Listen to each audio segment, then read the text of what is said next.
आपने पूज्य मधुसूदन प्रभु जी को सुना, कितना सुंदर कीर्तन में आवेश और कितना कितना ही भाव के साथ उन्होंने बहुत सुंदर गुरुदेव के लिए कीर्तन किया।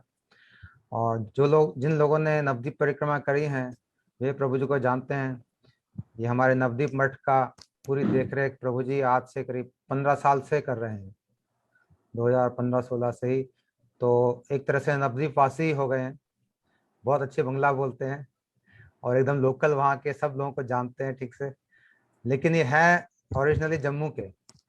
कहाँ जम्मू और कहाँ नवद्वीप, गुरु सेवा के लिए कहाँ से कहाँ प्रभु जी पहुँचे हुए हैं और उसी के पूरे नवद्वीप धाम के रंग में ढले हुए हैं। और और नवद्वीप मठ में आपको बता दूं, ये हमारा मेरे ख्याल से सबसे बड़ा मठ है हमारे उसमें। तो इसका मैनेजमेंट भी सबसे मुश्किल मुझे लगता होगा, क्योंकि इतना बड़ा मठ है, इतनी सारी और सारी समाधि, हमारे गुरुदेव की समाधि वहाँ पे है। इसलिए हमारे लिए तो बहुत ही विशेष स्थान है नवद्वीप, क्योंकि हमारे गुरुदेव की समाधि वहाँ पे है और हमारे महाप्रभु की भूमि है। और ऐसे पवित्र पावन स्थली पे प्रभु जी हमेशा रहते हैं और सेवा करते हैं। तो मैं समझता हूँ कि एकदम गुरुदेव के पास आंतरिक जन हैं, तभी गुरुदेव ने इनको ऐसा आदेश भी दिया है, उनके साथ रह के उनकी सेवा करते हैं। तो पूज्य मधुसूदन प्रभु जी की पहली मुलाकात श्रील गुरुदेव से जम्मू में ही हुई, जहाँ जहाँ के मूल निवासी हैं, 2003 में। फिर महाराज जी अगली बार जब जम्मू आए 2004 में, तो इन्होंने महाराज जी से हरिनाम ग्रहण किया। और उसके बाद 2005 में गुरु पूर्णिमा के दिन मथुरा मठ में, केशव जी गौड़ी मठ में, इन्होंने पूज्य महाराज जी से दीक्षा ग्रहण की। गोवर्धन में, कार्तिक गोवर्धन में महाराज जी से दीक्षा ली। सो एक साल में 2003 में पहली मुलाकात हुई, 4 में हरिनाम लिया, 5 में इन्होंने महाराज से दीक्षा ले ली और फिर अपने पूरे जीवन को समर्पित कर दिया। ब्रह्मचारी बन गए, लाल कपड़ा धारण किया और फिर महाराज जी ने इनको आदेश दिया बंगाल में प्रचार करने के लिए। फिर ये बंगाल आए, बंगाल में प्रचार किया। फिर गुरु महाराज जी ने इनको नवद्वीप मठ की सेवा दी है। आज ये बहुत ही सुंदर ढंग से 15 सालों से वो सेवा को कर रहे हैं। गुरुदेव का जैसा आदेश है वैसा ही फॉलो कर रहे हैं। वहाँ की सेवा करना कोई आसान काम नहीं है। मैंने अब स्वयं अपनी आंखों से देखा है, कितने सारे कमरे, कितना बड़ा वो जगह है, कितना बड़ा नाट्य मंदिर, कितनी बड़ी स्थान, और उस सब को मैनेज करना, कितने लोग। और जो लोग गए हैं वहाँ पे उनको पता कितनी बड़ी बड़ी कढ़ाइयाँ, मैंने तो पहली बार इतनी बड़ी कढ़ाइयाँ जीवन में देखी थी, जिसके अंदर की करीब 50 लोग बैठ जाए इस कढ़ाई के अंदर। तो ऐसा वहाँ प्रसाद बनता है, ट्रकों के ट्रक भर के सामान आता है। तो ऐसे बड़े मठ के संचालन करना और उसके हर चीज की देख रेख करना, सुचारू रूप से चलाना, ये सब प्रभु जी बड़े ही अच्छे ढंग से कर रहे हैं। और मैं समझता हूँ गुरुदेव विशेष प्रसन्न होंगे इनकी इस सेवा को देखकर। आज प्रभु जी से हम विस्तार से सुनेंगे इनके जीवन की यात्रा, कैसे शुरू हुई भक्ति में और कैसे इनका पहले भक्ति में किस तरह से रुझान था या नहीं था, हमें नहीं पता, आज प्रभु जी हमें बताएंगे। और कैसे ये महाराज जी ने इनको पकड़ के इनका दिल जीत लिया और ऐसा जीता कि इन्होंने अपना पूरा जीवन उनके चरणों में समर्पित कर दिया और अपना सब कुछ उनको छोड़ दिया महाराज जी के चरणों में। और आज ये उनके महाराज जी की कृपा पात्र बने हुए हैं। मैं समझता हूँ उनकी कृपा से आनंद में अवश्य ही गोते लगाते होंगे, बहुत अनुभूतियां करते होंगे।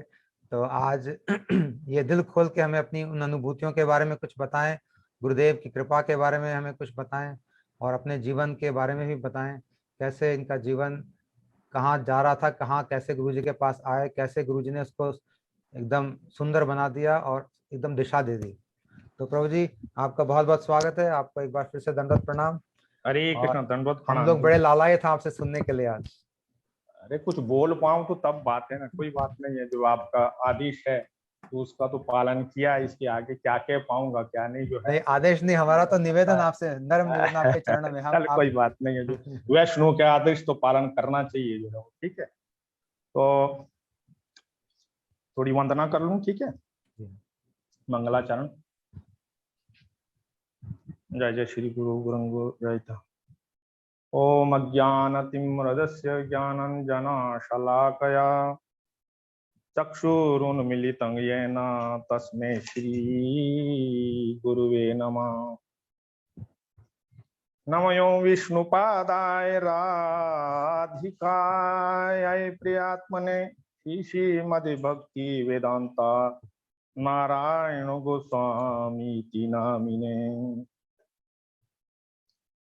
श्री कृष्ण लीला कथने सुदक्षम औदर्य माधुर्य गुणेश युक्तम वरम वर्णियम पुरुषं मोहन्तं नारायणं तं शीर्षानुम। त्रिदंडीनां भक्त शिरोमणिं च श्री कृष्ण पाद भुज धृतैक हृदि श्री चैतन्य लीलामृत सार सारं नारायणं तं सत्यं प्रपद्ये। नमो विष्णुपादाय केशव प्रेष्ठाय भूतले श्रीमद्भक्ति वेदांता वामन गोस्वामी नामिने। नमो विष्णुपादाय आचार्य सिंहारूपिणे श्रीमद्भक्ति प्रज्ञान केशवाय नामिने। अतिर्मत्त चरित्राय स्वाशितान पालिने जीव दुखे सदारताय श्री नाम प्रेमदाय। नमो विष्णुपादाय कृष्ण पृष्ठाय भूतले श्रीमद्भक्ति सिद्धांत सरस्वती नामिने। श्री वर्षभानवी देवी दायिताय कृपा बध्ये कृष्ण संबंध विज्ञान दायिने प्रभुवे नमः।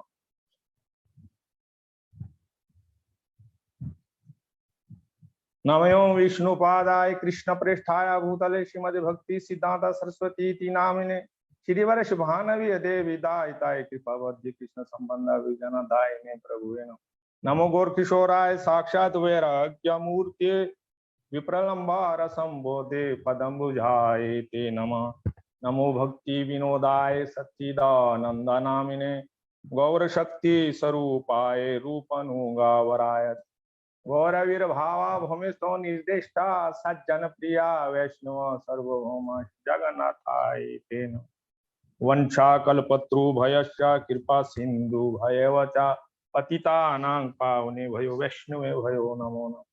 नमो महावदन्याय कृष्ण प्रेम प्रदायते कृष्णाय कृष्ण चैतन्य नामने गौरत विषे नमः। हे कृष्ण करुण सिंधु दीन बंधु जगतपते गोपेश गोपी कांता श्री राधा कांता नमस्ते। तप्त कंचना गौरंगी श्री राधे वृंदावनेश्वरी वृषभानुसुते देवी प्रणमामि हरिप्रिय। जयतम श्रुतो पंगोर्मम मंदमतेर्गति मत्सर्वस्व पदम भोजो श्री राधा मदन मोहनो। दिव्याद वृंदरण कल्पत्रु मादा श्रीमत रत्नागर सिंहासन सनस्थो श्री श्री राधा शील गोविंद देवो पृष्ठालिभि सेव्यमानो समना।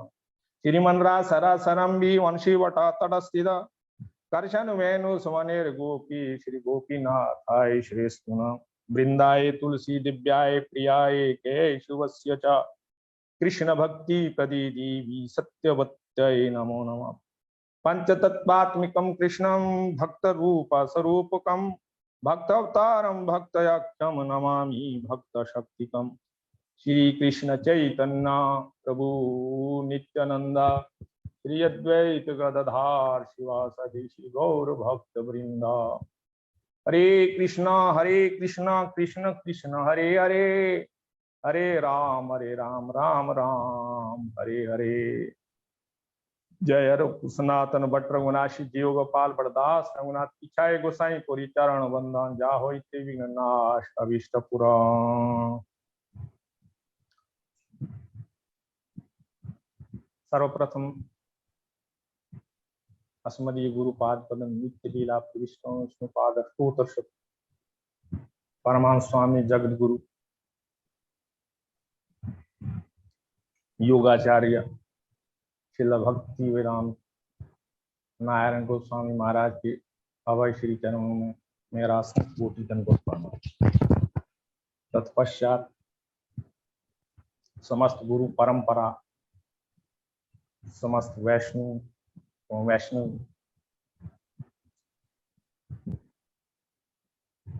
उसके बाद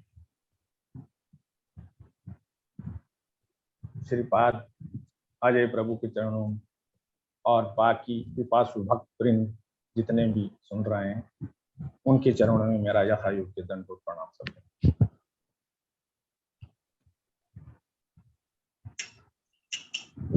बहुत दिनों से जो है और प्रभु जी ने पहले से कहा था और भी कुछ लोग कह रहे थे, लेकिन चूंकि मैंने बहुत बार जो है चेष्टा किया है, थोड़ा बोलने में मेरे को दिक्कत आता है, उसके लिए क्या कारण रहे होंगे वो अलग बात है। फिर भी इस बार जब प्रभु जी ने कहा, अजय प्रभु जी ने, तो मैंने मान लिया, क्योंकि वैष्णु के आदेश को बार बार उसकी अवज्ञा करना भी मुझे लगता, हम क्या बोल पाते हैं नहीं बोल पाते हैं वो दूसरी बात।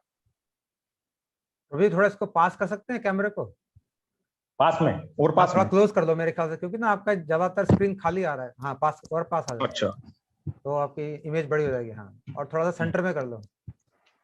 हाँ और हाँ आप ठीक है, आप सही है। ठीक है, हाँ आप सही आ रहा है। ठीक है ना? हाँ परफेक्ट।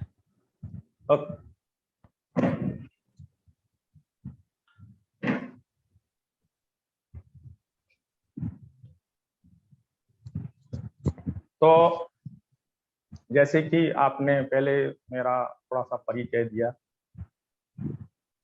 कि गुरुदेव के पास में 2003 में पहली मुलाकात हुई, क्योंकि उससे पहले मैं थोड़ा सा ये परिचय देना चाहूंगा कि मैं कैसे इस पथ पे आया। तो उसके लिए मैं श्रेय देना चाहूंगा अपनी माता श्री को, जो इसके लिए रेस्पॉन्सिबल हैं, कि क्योंकि सबसे पहले वो संस्कार प्रथम गुरु जो हैं वो जो है वो हम माने या ना माने वो माता श्री होती है। तो माता जी, जब मैं गर्भावस्था में ही था तो माता जी जो है वो अपने पितरालय में थी। तो वो जो 8-9 महीने थे वो मैं वहीं पे ही उस समय पे थी। तो हमारे जो नाना श्री थे वो काफी ज्ञान रखते थे, जो भगवतम रामायण वगैरह का सब कुछ। तो जिस तरह से प्रहलाद महाराज जी के समय पे नारद जी जो है उन्हें कथाएं सुनाया करते थे, वैसे ही उस समय पे, मैं कंपेयर नहीं कर रहा, कुछ चीजें जो हैं आप इस चीज का ध्यान रखिएगा, क्योंकि ये चीजें कुछ कुछ बताना, बात तो हम गुरुदेव की कर रहे हैं, लेकिन थोड़ा सा अपना परिचय देते हैं उसमें किस तरह से ये शुरुआत कैसे हुई। फिर उसके बाद जब मेरा जन्म हुआ तो वहाँ रामायण के पाठ हुआ करता, रामायण का ड्रामा वगैरह हुआ करता था। तो माता जी वहाँ पे जाया करती थी और मेरे को जो है वो साथ में लेकर के हर साल 3 घंटे का रात में जो है आना जाना रहता था। जो है 1.5 घंटा आना और 1.5 घंटा जाना। कोई गाड़ी घोड़ा तो उस वक्त था नहीं वहाँ पे, जो अभी तो सब कुछ है। तो बाल्यावस्था में जो है वो मुझे लगता है कि 7-8 साल की उम्र में रामायण पूरा मेरे को जो है वो ड्रामा जितना भी देखा करते A to Z सब मार, जो भी हो। उसके बाद जो है 2003 में गुरुदेव के जो है वो समक्ष आने से पहले 2098 की बात करूंगा मैं, पूज्यपाद भक्ति वल्लभ तीरथ गोस्वामी महाराज जी जो है वो आए हुए थे जम्मू में, 1998 की बात है। तो उससे पहले वहां पे एक गुरुदेव थे, वो तो शक्ति के उपासक थे, तो उन्होंने मेरे को नाम दे रखा था। तो वही मैं किया करता था। तो 1998 में आए महाराज श्री, और क्योंकि मैं जहां भी कहीं पाठ वगैरह होता था, जहां पे भी कोई प्रवचन वगैरह हो तो वहां दौड़ा करता था।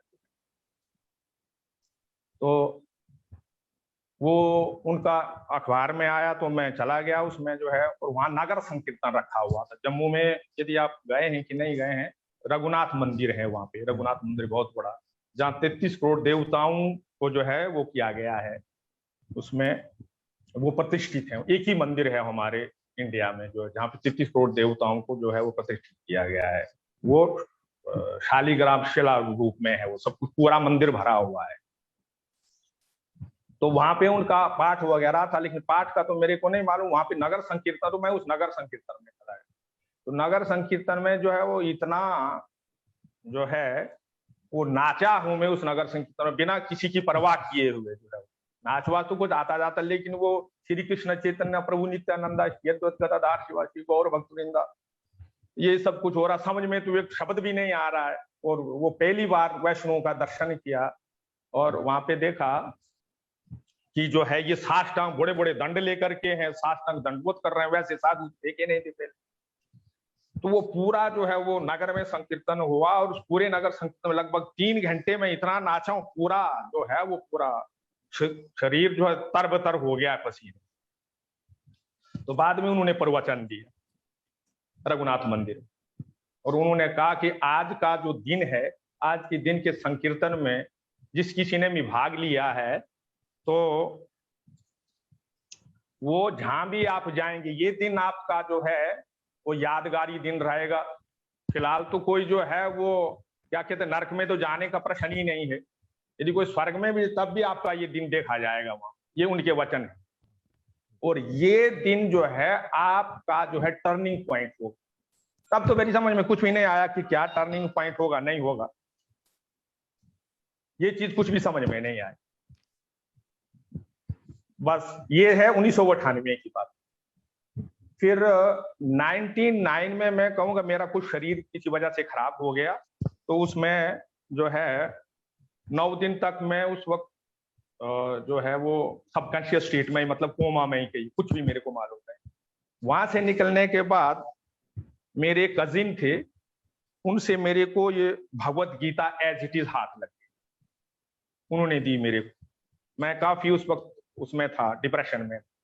तो डिप्रेशन से थोड़ा बाहर आने के बाद जो है क्या कहते हैं, जब मैंने इसको पढ़ा, पहले भी मैं बहुत बार गीता पढ़ चुका था, लगभग मेरे ख्याल में जो है 4-5 तरह की, उर्दू में, इंग्लिश में, जो है वो क्या कहते हैं हिंदी में, 4-5 तरह की गीताएं पढ़ चुका था। और ये जब मेरे हाथ में आई और इसको जब पढ़ा तो इसका मेरे ऊपर बड़ा इफेक्ट हुआ। जब दूसरे अध्याय के 13वें श्लोक में पहुंचा मैं, देहिनो यस्मिन यथा देह कुमारम यौवनम जरा तथा देयंतरा प्राप्ति धीर तत्रा नमोहि। तो ये ना, इसको मैं एक गान स्वरूप में गाने लगा, मतलब जैसे गाया जाता है वैसे नहीं। देहिनो यस्मिन यथा देह कुमारम, अपने हिसाब से गान स्वरूप में। तो वहां से मेरे को इंटरेस्ट हुआ, फिर मैं पीछे मुड़ा, फिर एक से शुरू किया, रोज के 5 श्लोक जो है वो याद करने शुरू किए, और लगभग 4 महीने में 9 अध्याय जो है। अब उसमें कौन है, स्वामी जी महाराज का नाम आ गया, स्वामी जी महाराज का जो सब उसमें जो है। तो उसके बाद अब स्वामी जी महाराज कौन है, कुछ भी आता पता नहीं। तो फिर इस्कॉन के कुछ लोगों से बात हुई, तो कुछ बात नहीं बनने लगी। तो फिर 2003 में जब गुरुदेव से मुलाकात हुई, गुरुदेव के जब पाठ प्रवचन में गया मैं, तो वहां पे मेरे को किसी ने दे दी, वहां जो है आत्मा के छुपे रहस्य, अंग्रेजी में जो है उसका नाम है अनडिस्कवर्ड सेल्फ। तो उसमें देखा स्वामी जी महाराज का फोटोग्राफ, और उसी के साथ गुरुदेव का भी है, और कितनी छोटी सी बात है। तो मेरा थोड़ा सा इंटरेस्ट जाग गया उसमें जो है वो। फिर मैंने जितने दिन का प्रवचन था वहां पे गुरुदेव का अटेंड किया। उसके बाद जो है उस वक्त तो मेरे गुरु हैं वहां पे जो थे वो हैं, इसलिए 2003 में जो है गुरुदेव तो जो 5-6 दिन का उनका प्रोग्राम रहता तो वो वापिस आ गए, और बात उस तरह की वैसे ही रह गई। अब 2004 मार्च में जो है जिन गुरुदेव से मैं पहले दीक्षित था वो अंतर्ध्यान हो गए। अब तो कुछ समझ में नहीं आ रहा कि अब मेरे को क्या करना चाहिए। अब 2004 में जो है सितंबर में फिर गुरुदेव आए, फिर अखबार में देखा तो पहुंच गए। वहां पे पहुंचा तो प्रवचन हुए 3-4 दिन 5 दिन जो है वहां पे हमारे पूज्यपाद तीर्थ महाराज भी आए हुए थे, बाकी पूज्यपाद माधव महाराज जी तो उनके साथ ही रहते थे, बाकी धीर कृष्ण प्रभु थे, श्रीपाद जो है वो परमेश्वरी प्रभु थे, ये सभी लोग थे। तो अब मेरा मन हुआ कि मेरे को क्या करना चाहिए, गुरु तो लिया हुआ, कहते हैं गुरु को तो बदलना नहीं चाहिए। अब मेरा तो गुरुदेव की तरफ मन चला गया, अब मैं क्या करूं, कुछ समझ में नहीं आ रहा है। अब मैं इन लोगों से पूछ रहा हूँ, उसमें जो है वो कृष्णदास प्रभु भी थे और बाकी और लोग भी थे। तो इनसे बात की तो पूछा कि मैं अब मेरे को क्या करना चाहिए। तो इन्होंने कहा गुरुदेव से पूछो जाके, सीधे गुरुदेव के पास। तो वहां पे हमारे वक्त जहाँ पे गुरुदेव रुकते थे, फिर मैं एक दिन वहां पे चला गया और गुरुदेव से पूछा, गुरुदेव महाराज जी मेरी ऐसी ऐसी पोजीशन है, मैंने तो गुरु नाम लेके रखा हुआ है पहले से, और मैंने ये सुना है कि गुरु बदलने से बड़ा पाप लगता है। अब मेरे गुरुदेव तो अंतर ध्यान हो गए, अब इस केस में मेरे को क्या करना चाहिए? क्या मैं आपको शिक्षा गुरु रूप में मानूं या मैं आपसे दीक्षा लूं? मेरे कुछ भी समझ में नहीं आता। मेरी अर्जुन की सी सिचुएशन है। अब आप मेरे को बताइए कि मैं आपसे पूछता हूं कि जो आप जैसे आप कहेंगे मैं वैसे ही करूं। तो उन्होंने कहा तू कृष्ण मंत्र से दीक्षित है? मैंने कहा नहीं, ये तो मैं कुछ भी नहीं जानता। तो नाम बोलो, ये जो है माधव महाराज जी को जाके नाम बोलो कि तुमको क्या नाम मिला है, किस तरह का नाम दिया गया है। तो उसके बाद में माधव महाराज जी के पास चले गए। उन्होंने कहा भाई नाम बोलो। मैंने कहा मैं बोलूंगा नहीं, बोलने से कहते मंत्र की शक्ति क्षीण हो जाती है, बोलूंगा नहीं, लिख के दूंगा। तो मैंने लिख के दे दिया महाराज जी। महाराज जी ने जब देखा, कहा ये तो कृष्ण मंत्र नहीं। गुरुदेव के पास गया तो गुरुदेव ने कहा इसमें कोई दोष नहीं है, तुम जो है दीक्षा ले सकते हो। ठीक है, बात हुई, सभी ने कहा, धीर कृष्ण प्रभु जी परमेश्वर उन्होंने कहा जो है तुम, तीर्थ महाराज जी थे, उन्होंने कहा कि आप तुम जो है वो दीक्षा ही ले लो, दोनों दीक्षा और हरि नाम। मैंने कहा नहीं, दीक्षा नहीं लूंगा, पहले हरि नाम ही लूंगा, इसको तो देखो। फिर गुरुदेव के पास किया, गुरुदेव ने जो हरि नाम वहां पे प्रदान किया। तो जैसे जैसे उन्होंने कहा वैसे वैसे ही मैंने जो कहा, यहाँ भक्तों का जो है वो क्या कहते हैं सत्संग होता है, वो अटेंड करते रहना, एकादशी करना और तुलसी देवी की सेवा। बस जिस जिस तरह से गुरुदेव ने कहा था, उससे पहले मैं एकादशी के बारे में कुछ जानता ही नहीं था किसी तरह का वो। तो वैसे वैसे मैंने वहाँ एक उनका नाम लेना चाहूंगा मैं, जो है वो हमारे गुरु भाई हैं नीरज भसीन, आप शायद जानते होंगे या नहीं जानते होंगे उनको।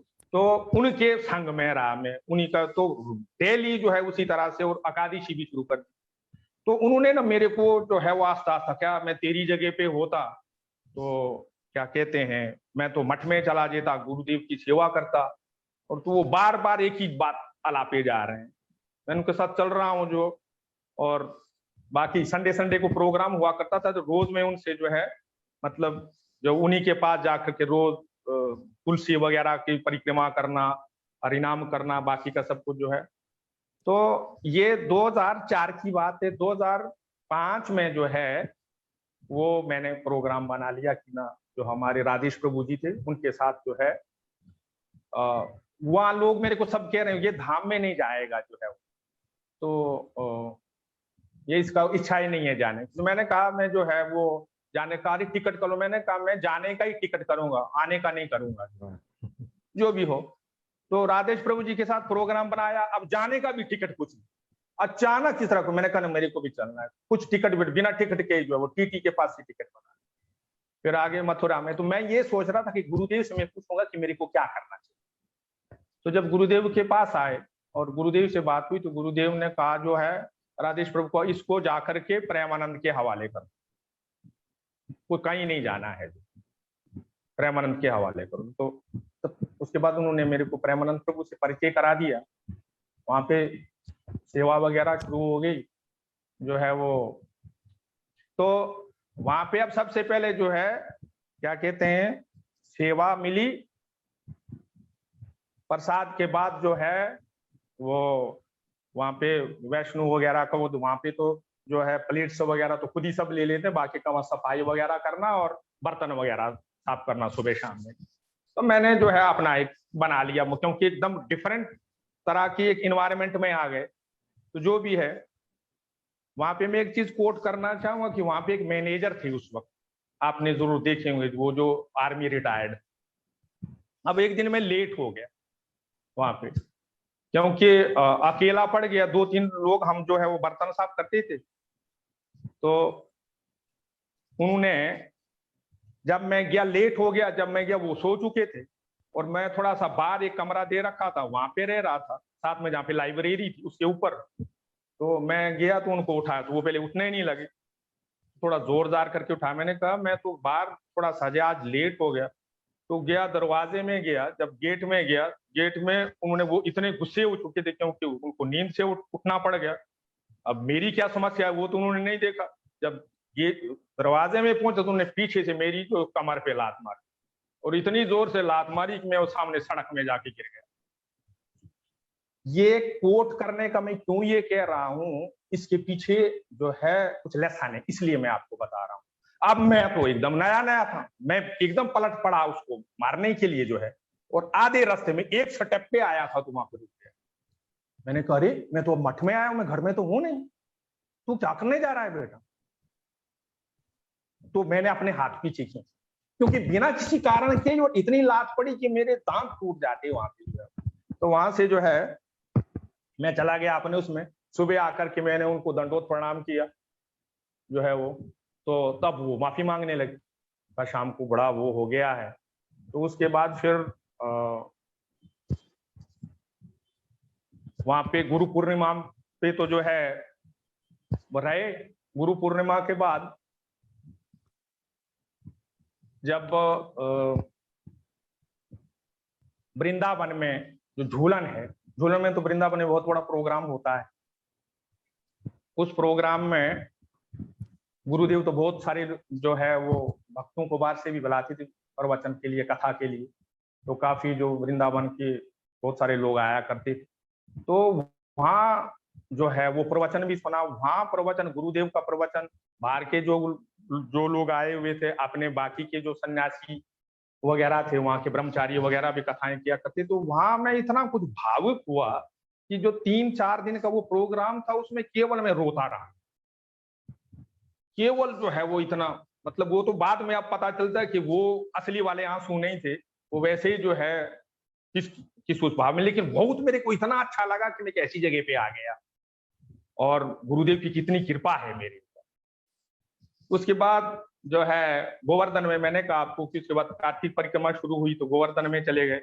गुरुदेव को जो है, गुरुदेव को मथुरा में कहा कि अब मेरे को दीक्षा दे दो, तो कहा नहीं वृंदावन में दूंगा। फिर वृंदावन में पूछा तो कहा तेरी क्या समस्या, मैं गोवर्धन में दे दूंगा जो। तो फिर गोवर्धन में उन्होंने जो है पूर्णिमा के दिन मेरे को दीक्षा दी, और दीक्षा के बाद जो है वो उन्होंने आदेश दिया कि बंगाल प्रचार में जाना। अब बंगाल प्रचार में सब डराने लगे, अरे वहां तो इतनी समस्याएं हैं, वहां जो है बहुत बड़ी मुश्किलात हैं, जो तू क्या करेगा वहां पे, जो है तेरे से हो नहीं पाएगा।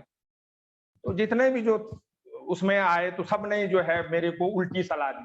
लेकिन मैं पहले ही फैसला कर चुका था कि अब मेरे को चलना है तो गुरु बुद्धि से चलना है। गुरुदेव जो आदेश देंगे वही शिरोधारी है, उसमें कितनी समस्याएं आती हैं नहीं आती हैं वो बाद में देखा जाए। तो गुरुदेव का आदेश पालन करके मैं जो है वो बंगाल प्रचार में चला गया पूज्यपाद तीर्थ महाराज जी के साथ।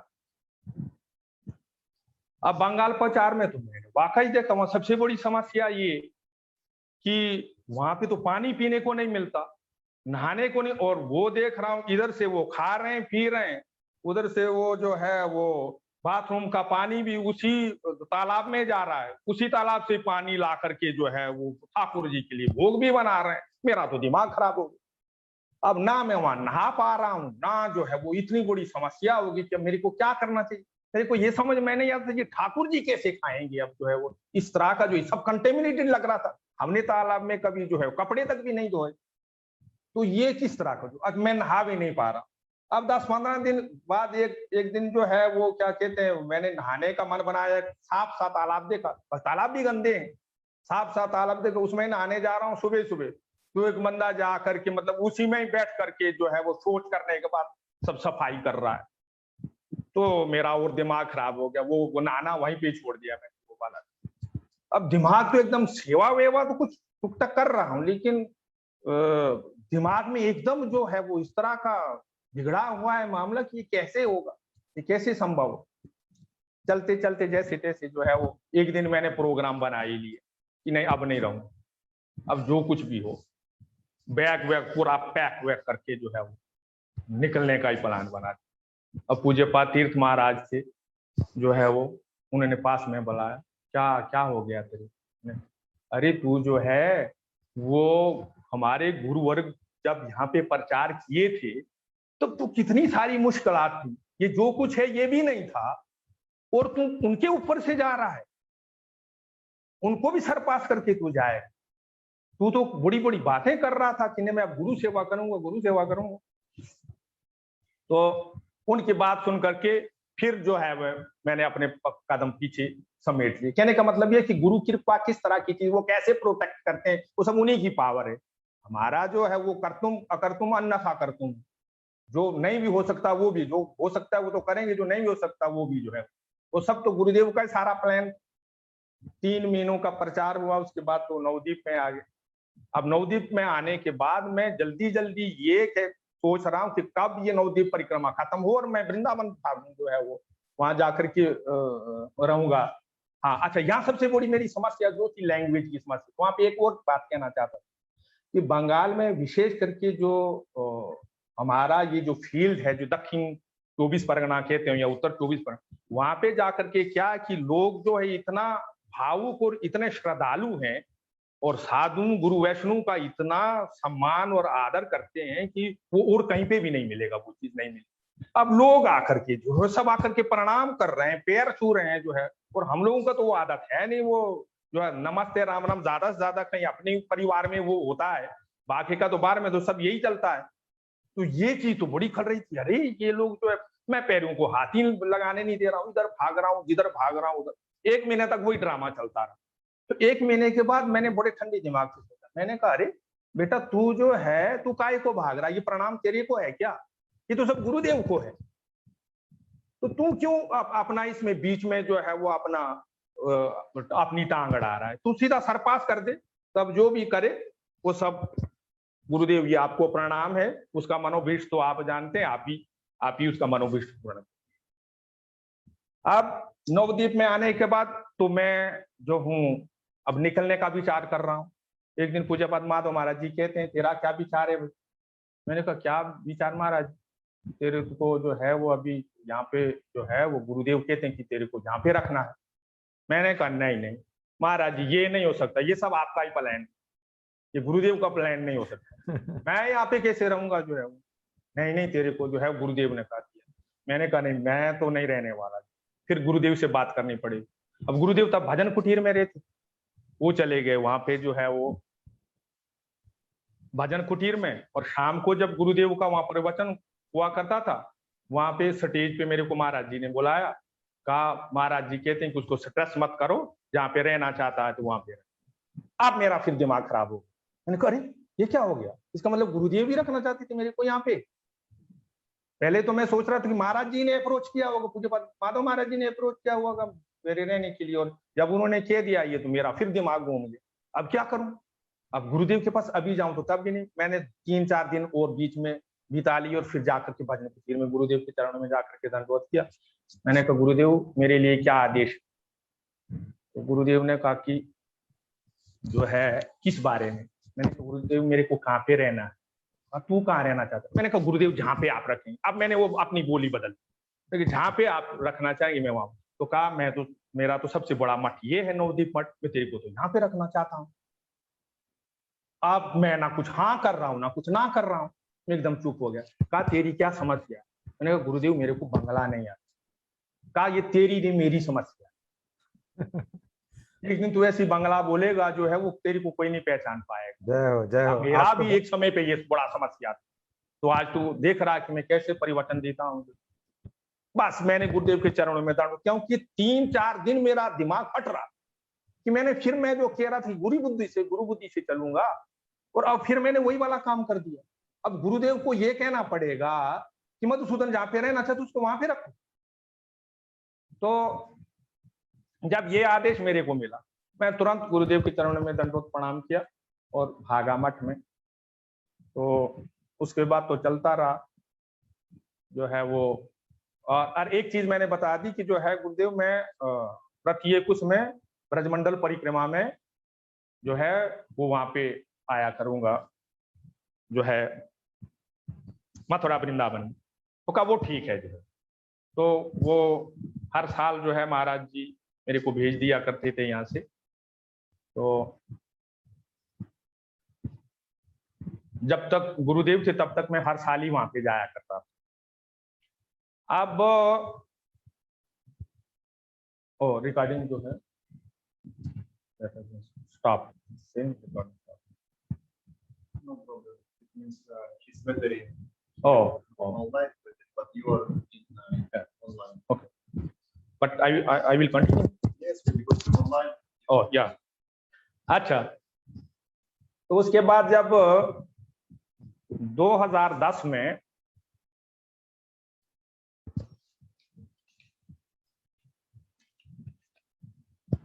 गुरुदेव जो है, गुरुदेव ने अश्वत्थ लीला की, तो उस समय पे जो है तो सब कोई परेशान, सब कोई चाहते थे कि गुरुदेव के लिए क्या किया जाए, कैसे किया जाए। अब यहाँ पे हमें जब पता चला तो क्या करना चाहिए, नहीं करना चाहिए, उसको बड़ा ही मन जो है वो चंचल सा था कि क्या गुरुदेव के बारे में हम लोग क्या कर सकते हैं। मैंने एक बार जो है वो क्या कहते हैं हिस्ट्री में जो है ये पढ़ा हुआ था कि जब हुमायूं जो है वो छोटा था और बाबर जो है वो उसको बादशाह बनाना चाहते, तो उस वक्त उन्होंने क्या किया था कि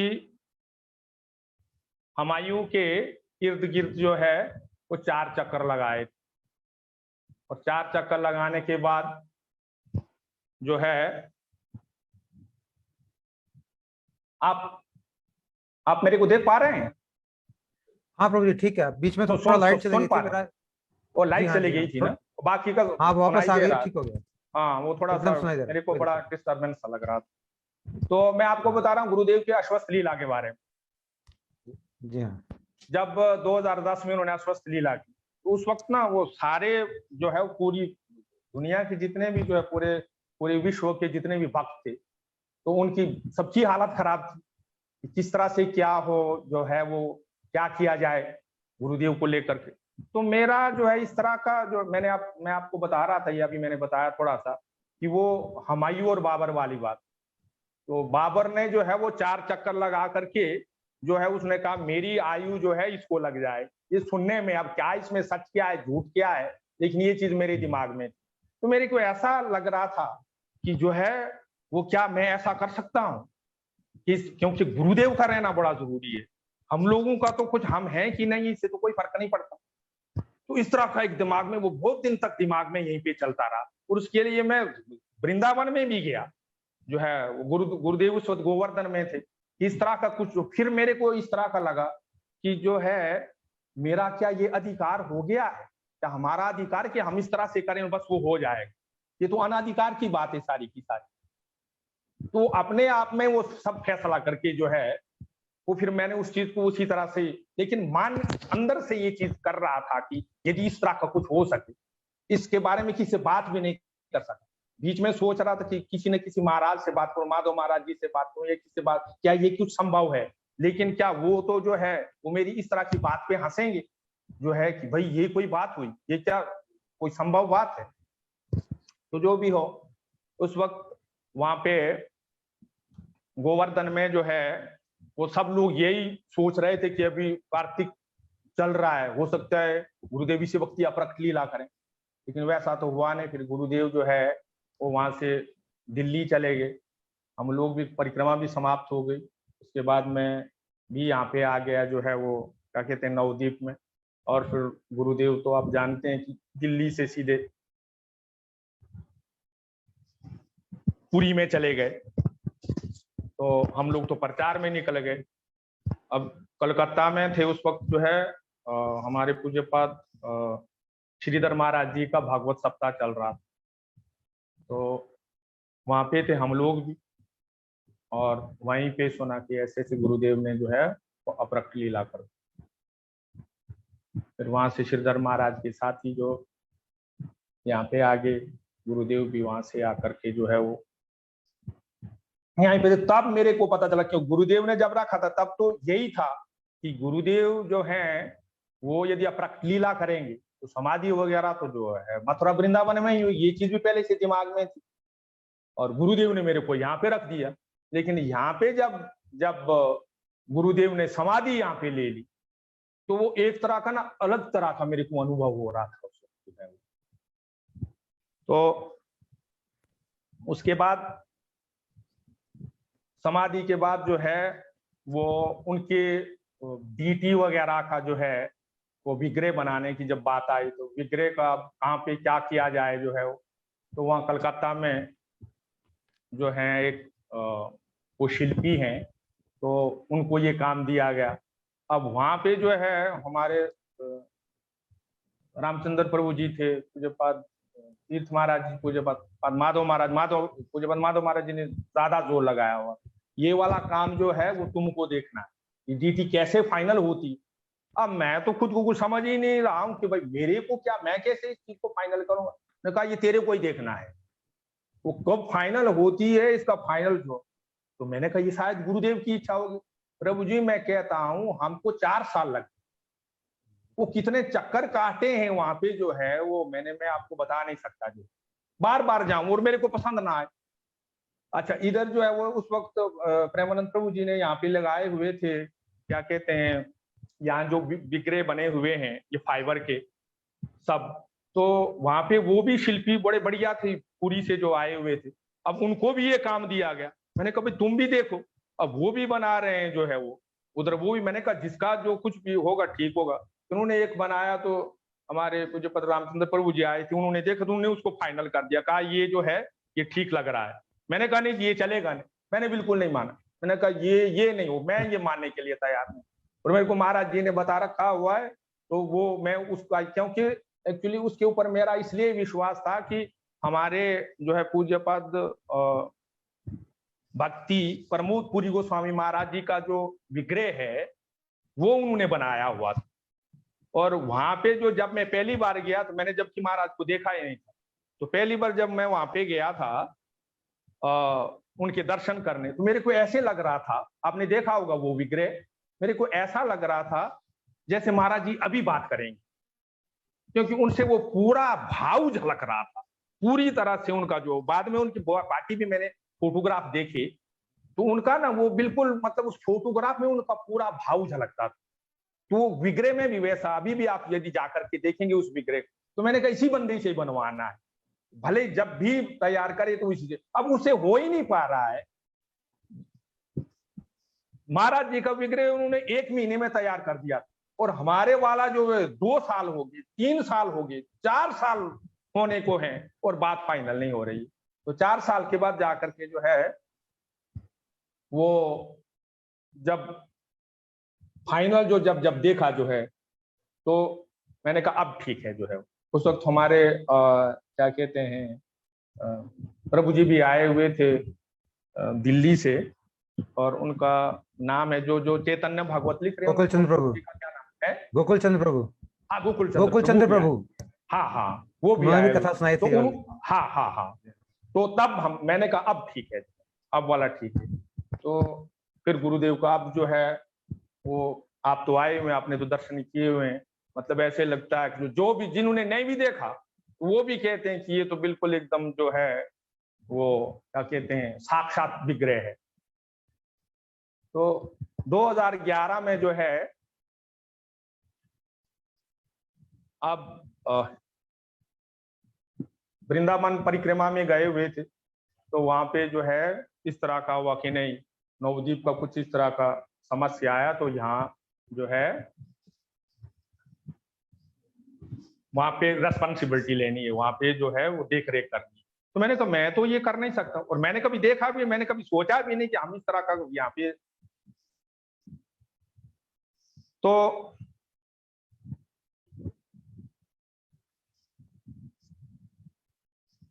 उसके बाद वहां पे 2-3 मीटिंग्स में मैंने मना ही कर दिया कि मैं नहीं जो है ये कर पाऊंगा। मैंने कहा सीनियर लोग हैं, महाराज जी हैं, पूज्यपाद परिपरक महाराज थे, उस वक्त जो है हमारे भारती महाराज जी भी थे, बाकी के वो लोग भी कितने सीनियर लोग हैं, उन लोगों को देखिए जो है मेरे से तो ये संभव नहीं हो सकता। तो काफी इन लोगों ने जोर लगाया जो है वो, कि कहा, मैंने कहा अच्छा ठीक है कोई बात नहीं। फिर मैं वहां से जो है वो चल करके मथुरा में गया, मथुरा में प्रभु जी से पूछा, मैंने कहा ये लोग सारा बोझा मुझ पे डाल रहे हैं, मेरे को तो कुछ आता जाता तो है नहीं जो है वो, तो मैं कैसे इतनी बड़ी रेस्पॉन्सिबिलिटी ले सकता हूँ। तो प्रभु जी ने कहा जो है कि नहीं, ये गुरु सेवा है, ये यदि अपने आप से मिल रही है तो किसी ले नहीं रहा, यदि अपने आप तो इसको स्वीकार करना चाहिए। गुरुदेव ने जब तेरे को वहां पे रखा हुआ तो कुछ ना कुछ इसके पीछे तो कोई रहस्य होगा। तो उसके बाद जो भी हो, 2011 में जो है वो वहां से आकर के जो है उसके बाद थोड़ा सा इस देख रेख में लग गया मैं। तो अब बहुत सारे लोग इस तरह के थे जो ये इससे तो कुछ होने वाला नहीं है, जो है वो तो 6 महीने में तो खुद ही छोड़ जाएगा जो है, तो वो तो जो है चलो वो सब जगह चला ही रहता है, उस बात के पीछे मैं नहीं जाना चाहता। तो तब से जो है वो यहाँ पे जब मैं पहले आया हुआ तो उस वक्त मेरे को जो है ना गुरुदेव ने लाइब्रेरी की सेवा दी। उसके बाद जो है वहाँ मैंने खुद ही जो है वो फूल वगैरह की सेवा ले रखी हुई। तो 3-4 साल तो वो उसमें आया जाया करते थे, जो है क्या कहते हैं प्रचार में। तो प्रचार में मैं कहता हूँ आपको कि जो वो डेली कभी कुछ खाने को मिला, कभी कुछ नहीं मिला, और केवल गुरुदेव का ध्यान रखता था कि गुरुदेव ने कैसे काम में लगाया हुआ है, ये तो बड़े भाग्य से मिलता है। वो सारा दिन पूरा जो है वो भिक्षा कर करके जो है वो जो आनंद आता था, और वो जो मालाएं बना बना करके सारा दिन जो है वो इतने ठाकुरेन के लिए खुद उस वक्त में फूल भी तोड़ता था और खुद ही जो है वो मालाएं वगैरह भी बना, वो वाला जो है वो रेस्पॉन्सिबिलिटी लेने के बाद वो आनंद, उस आनंद की अनुभूति कभी भी नहीं। उसके बाद जो है ये वाली समस्या, वो वाली समस्या, ये ठीक नहीं हुआ, वो ठीक नहीं हुआ जो है वो, तो यही चीजें चलती रही जो है वो। तो अभी तक जो है क्या कहते हैं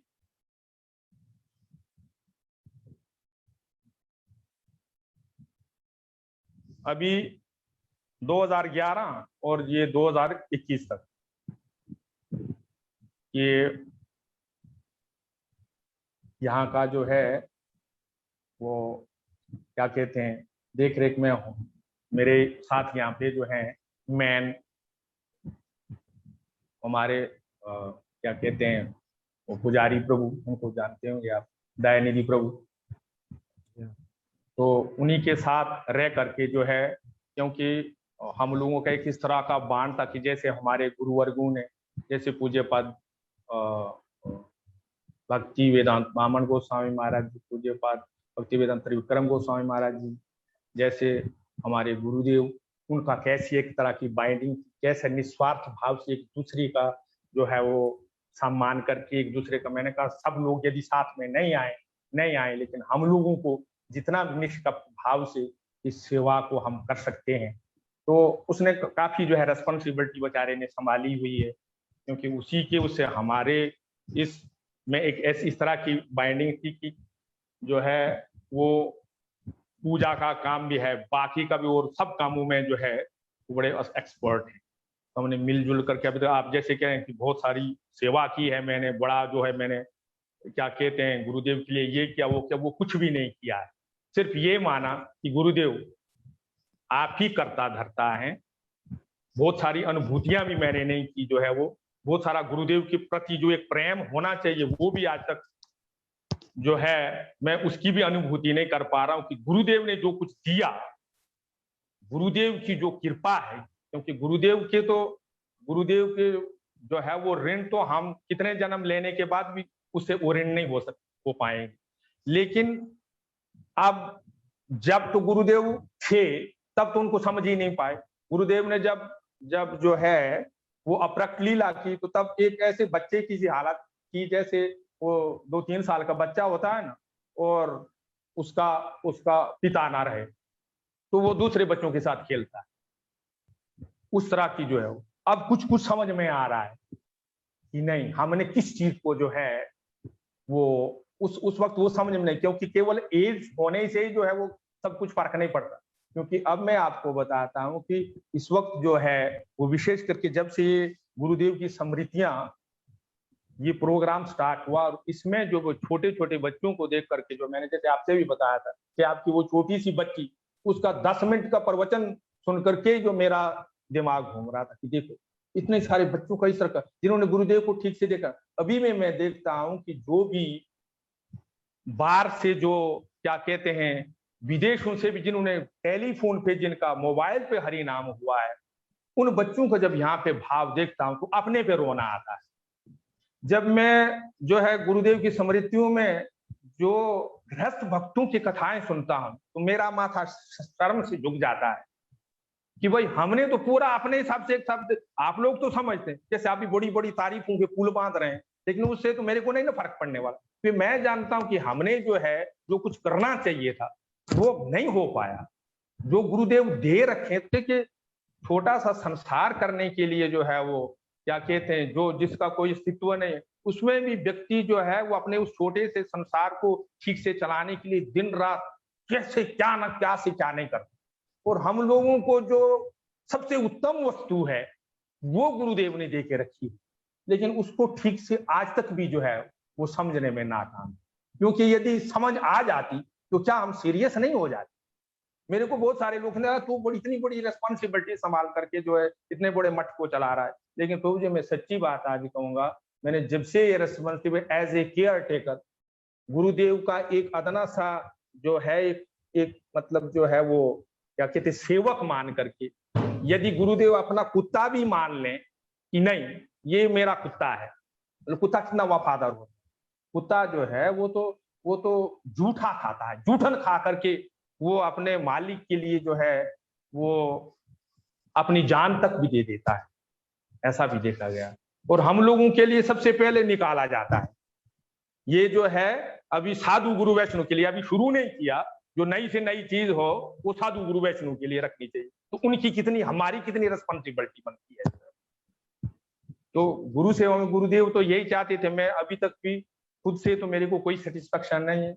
गुरुदेव का यही मनोभिष्ट मैं जानता हूं कि वो हमसे यही चाहते हैं कि जो महाप्रभु की वाणी है, पृथ्वी ते आछे जत नगर आदि ग्राम सर्वत्र होई वे प्रचार मोर नाम, उस नाम का ठीक से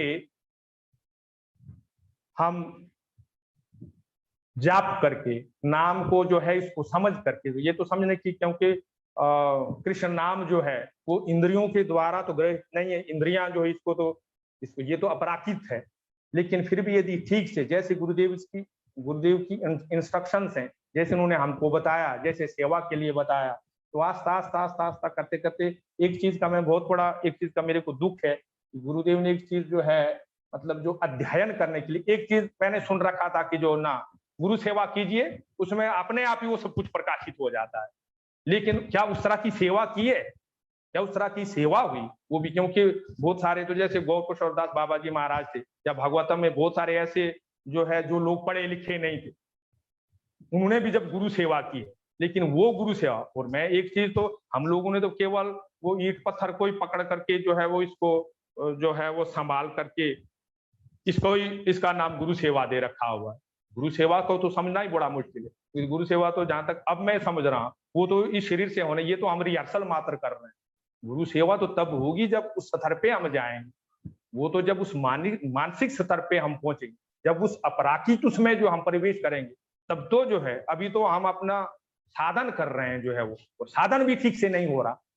मैंने कहा ना, कोई यदि कह दे बाकी जो है लोग इधर से आते हैं उधर से आते हैं, थोड़ा सा उनको यहाँ पे ठीक लगता है, वो कहते हैं जी आप तो बड़ा बढ़िया जो है, लेकिन ऐसा कुछ तो है नहीं। क्योंकि गुरु सेवा समझना मुझे लगता है कि बड़ा कठिन काम है और है बड़ा आसान भी है यदि हमारा, क्योंकि समर्पण जो है अभी तक समर्पण नहीं हुआ।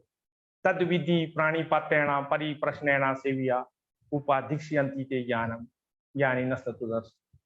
देखिए बड़े बड़े लोग, रावण जो था उसने उसके 10 सर थे, तो 10 सर काट करके उसने जो है वो लंका का आधिपत्य पाया, 10 सर काट क्योंकि किंतु जो है अहंकारी सर है।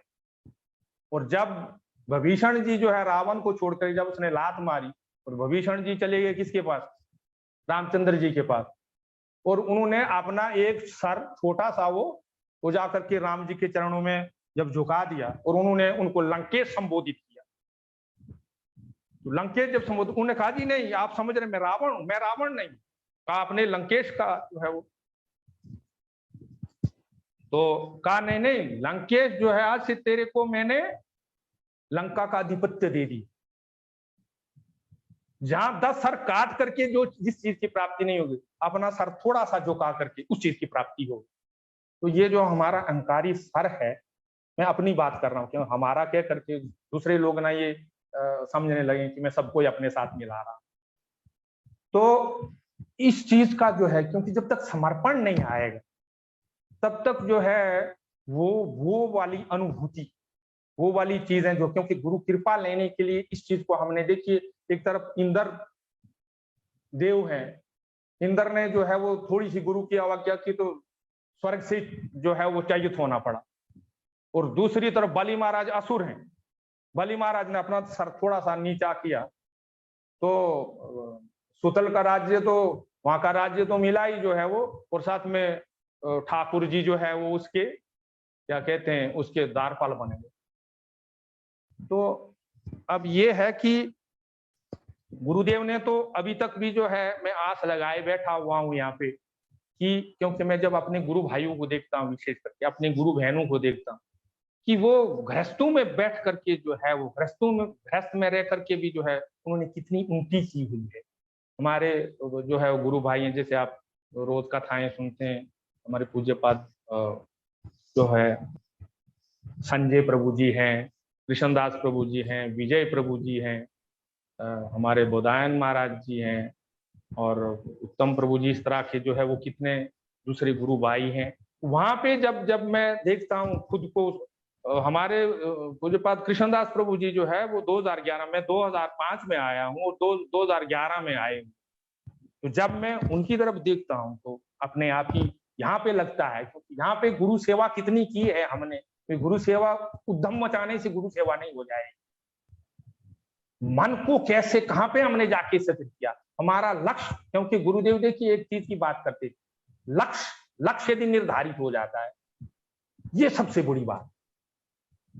जब हमारी वो जो है क्या कहते हैं रागलेखा दीदी हैं, उन्होंने एक बार जो है वो कहा हुआ था कि नहीं जो है गुरुदेव कुछ नहीं हो रहा मेरे से, कुछ नहीं हो रहा, कुछ नहीं, इधर कुछ नहीं हो रहा, तेरे को स्वर्ग दे देता हूँ। नहीं गुरुदेव, स्वर्ग नहीं जाऊंगी मैं। और तो फिर कहाँ जाएगी, फिर जो है वो ब्रह्मलोक दे देता हूँ। तो ना ब्रह्मलोक भी नहीं जाऊंगी, तो फिर भेकुंठ जाएगी, नहीं भेकुंठ भी, अयोध्या, द्वारका, मथुरा था, तो कहा वृंदावन जाएगी, कहा वृंदावन। तू कह रही है अभी तो कुछ हो ही नहीं रहा जो है वो है। अब तेरे को राधा दास्यम चाहिए, अब तेरे को गौलोक वृंदावन में जाना है, और तू कह रही है अभी तो कुछ भी नहीं हुआ। तो ऐसे ही जो है बाकी का जब मैं देखता हूं तो मैं ना बहुत सबसे नीचे और सबसे अधम जगह पे खुद को पाता हूँ। उसके लिए मैं ये नहीं कहना चाहता कि उसके लिए क्या क्या चीजें रिस्पॉन्सिबल हैं, लेकिन हमारी अपनी ही वीकनेसेस हैं। कहीं ना कहीं पे तो लूप होल है जहाँ पे ये सब कुछ निकल रहा है, नहीं तो इतने सालों में कुछ ना कुछ प्रोग्रेस तो होनी चाहिए। तो जब मैं अपने को देखता हूँ तो मेरे को कहीं पे भी इस तरह का कुछ भी नहीं दिखता जो है वो, क्योंकि हमारे देखिए गुरुदेव तो पूरे विश्व में उन्होंने जो है इस भगवान के नाम को, इस कृष्ण कॉन्शियसनेस को पूरी तरह से, मैं आपको बताऊंगा जो है वो 2 साल पहले रशिया में गया हुआ था, तो वहां पे भक्तों ने बुलाया। अब जब पहले पासपोर्ट लिया हुआ था तो तब तो मेरे को जो है वो किसी तरह का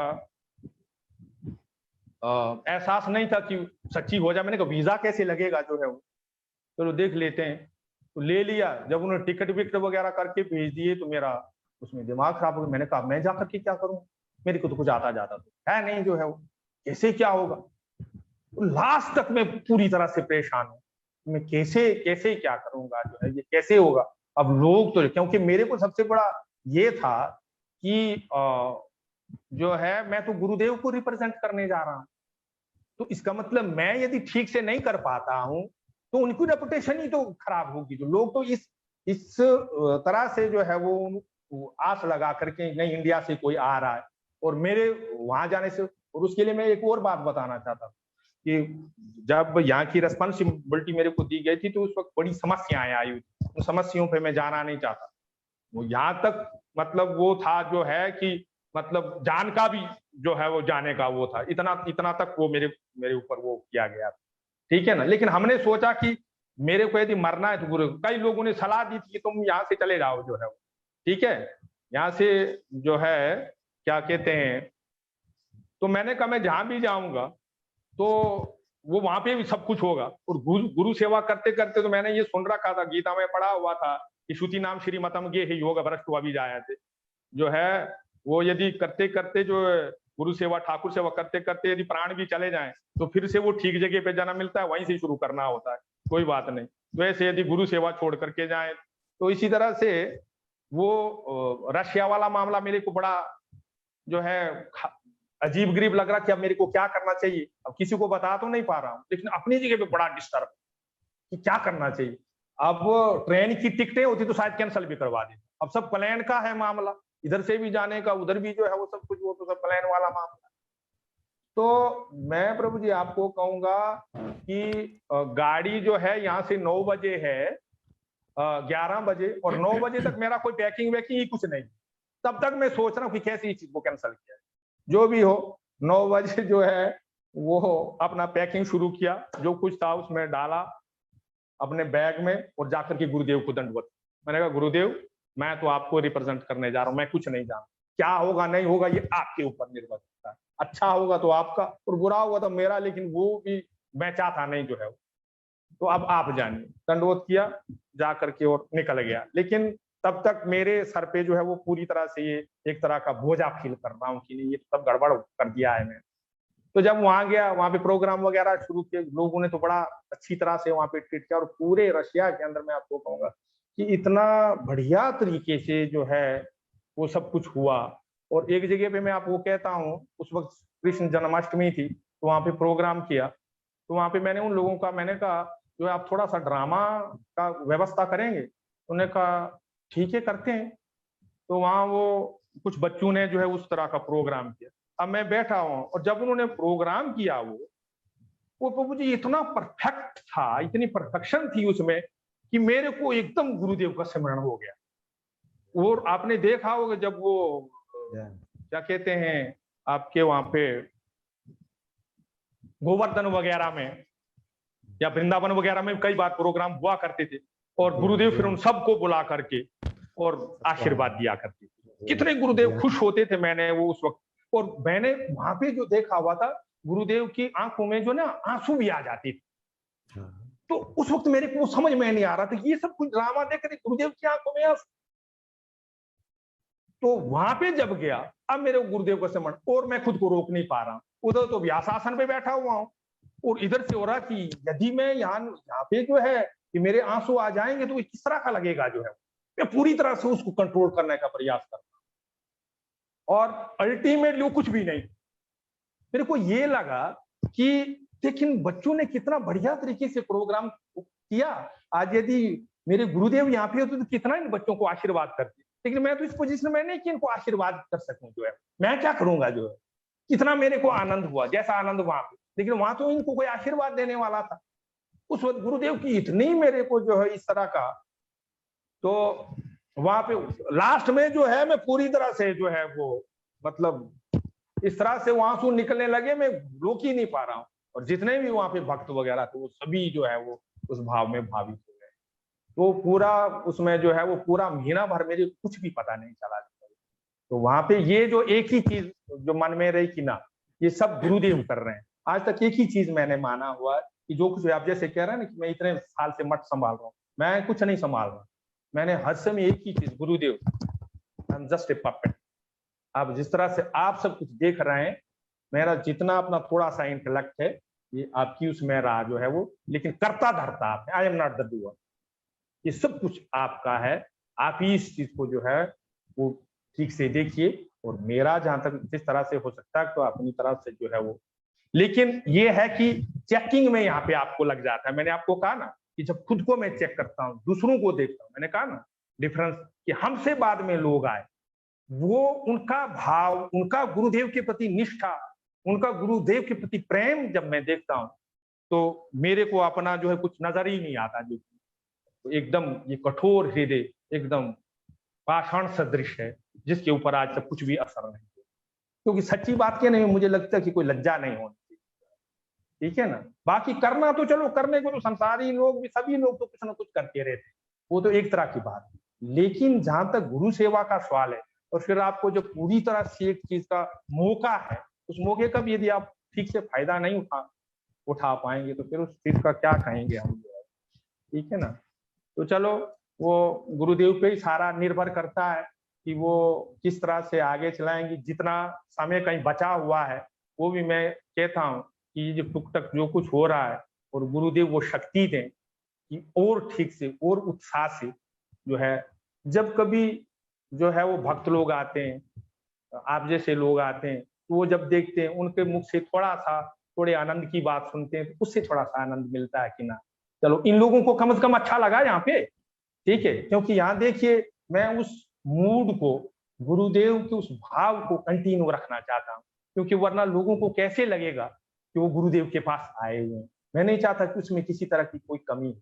जितना सारा गुरुदेव जो 100% देना चाहते, वो हम यदि 0.00 कुछ परसेंट, लेकिन भाव वही ओरिजिनल वाला चाहिए, क्योंकि कप्ट करके नकल करके कुछ देने से बेटर है कि ना देना ही जो है वो। तो वो अब गुरुदेव ही उस चीज को जो है वो कंटिन्यू रखें, और जितने दिन बाकी बचे हुए हैं उनकी सेवा में यदि बीत जाए, तो मैं समझता हूँ कि देखिए गुरुदेव में कितनी दैन्यता थी। उनको देखिए जो है कि जब वो क्या कहते हैं, जब उनको योगाचार्य की उपाधि दी गई, तो उन्होंने कैसा, उनके मन में इस तरह से, अरे ये तो हम इसके अधिकारी नहीं, इसके अधिकारी तो जो है वो हमसे पहले कितने लोग हुए हैं, खड़गोस्वामी है, विश्वनाथ चक्रवर्ती ठाकुर जैसे इतने बड़े बड़े धुरंधर, वो तो उनको मिलना चाहिए। क्या ध्यानता थी, किस तरह का एक भाव था जो है वो उनके अंदर, क्या क्या जो है। तो वहां पर जाकर के इतने, जिनको सारा संसार मानता, वो खुद को किस तरह से, कितना उनमें दैन्य था, कितना उनमें जो है, और उनका जो है प्रेम किस तरह था। एक तरफ तो शासन के मामले, हमने तो उनका शासन नहीं देखा, मैं भी सोचा करता था कि हमारी भी क्या किस्मत होती कि उनका शासन पाते, हमको तो उनका प्रेम ही मिला जो है। बाकी जिन लोगों ने शासन, आप देख रहे हैं पूरी विश्व में अभी भी वो लोग किस तरह से जो है वो, पूज्यपाद माधव महाराज जी हैं, पूज्यपाद तीर्थ महाराज थे, कितना उनके अंदर ज्ञान था, किस तरह का उन्होंने, कितना प्रेम था। पूज्यपाद बन महाराज जी, इस तरह की और भी जितने महाराज लोग हैं, कितने सुंदर तरीके से जो है वो प्रचार कर रहे हैं। तो मैं भी सभी जो है वो भक्तगण, सभी वैष्णव लोग जो हैं, जितने गुरु भाई गुरु बहनें, और इसके देखिए वैष्णव का तो कितना दैन्य होता है कि कृष्णदास प्रभु जी कहते हैं कि हई छेना हई बहना प्रभु जत दासा सवार चरण बंदो दंते परिवार। जो हुए हैं उनके चरणों में तो दंडवत है, जो होंगे उनके चरणों में मैं बारंबार दंडवत करता हूं। अभी जो होने वाले हैं तो किस तरह का भाव है। तो सबसे बड़ा ये तो जरूर है कि एक चीज का गर्व है कि हम एक ऐसी लाइन में है जिसके ऊपर और कुछ भी नहीं, जो सर्वश्रेष्ठ लाइन। यदि पूरे विश्व में आप विचार करके देखें तो 4 संप्रदाय ही जो है मान्य है। उन 4 संप्रदायों में भी महाप्रभु ने जहां से जो है जिस लाइन में, वो तो स्वयं जो है वो भगवान है, उनको दीक्षा मंत्र लेने की क्या जरूरत है। देखिए जो क्या कहते हैं हमारे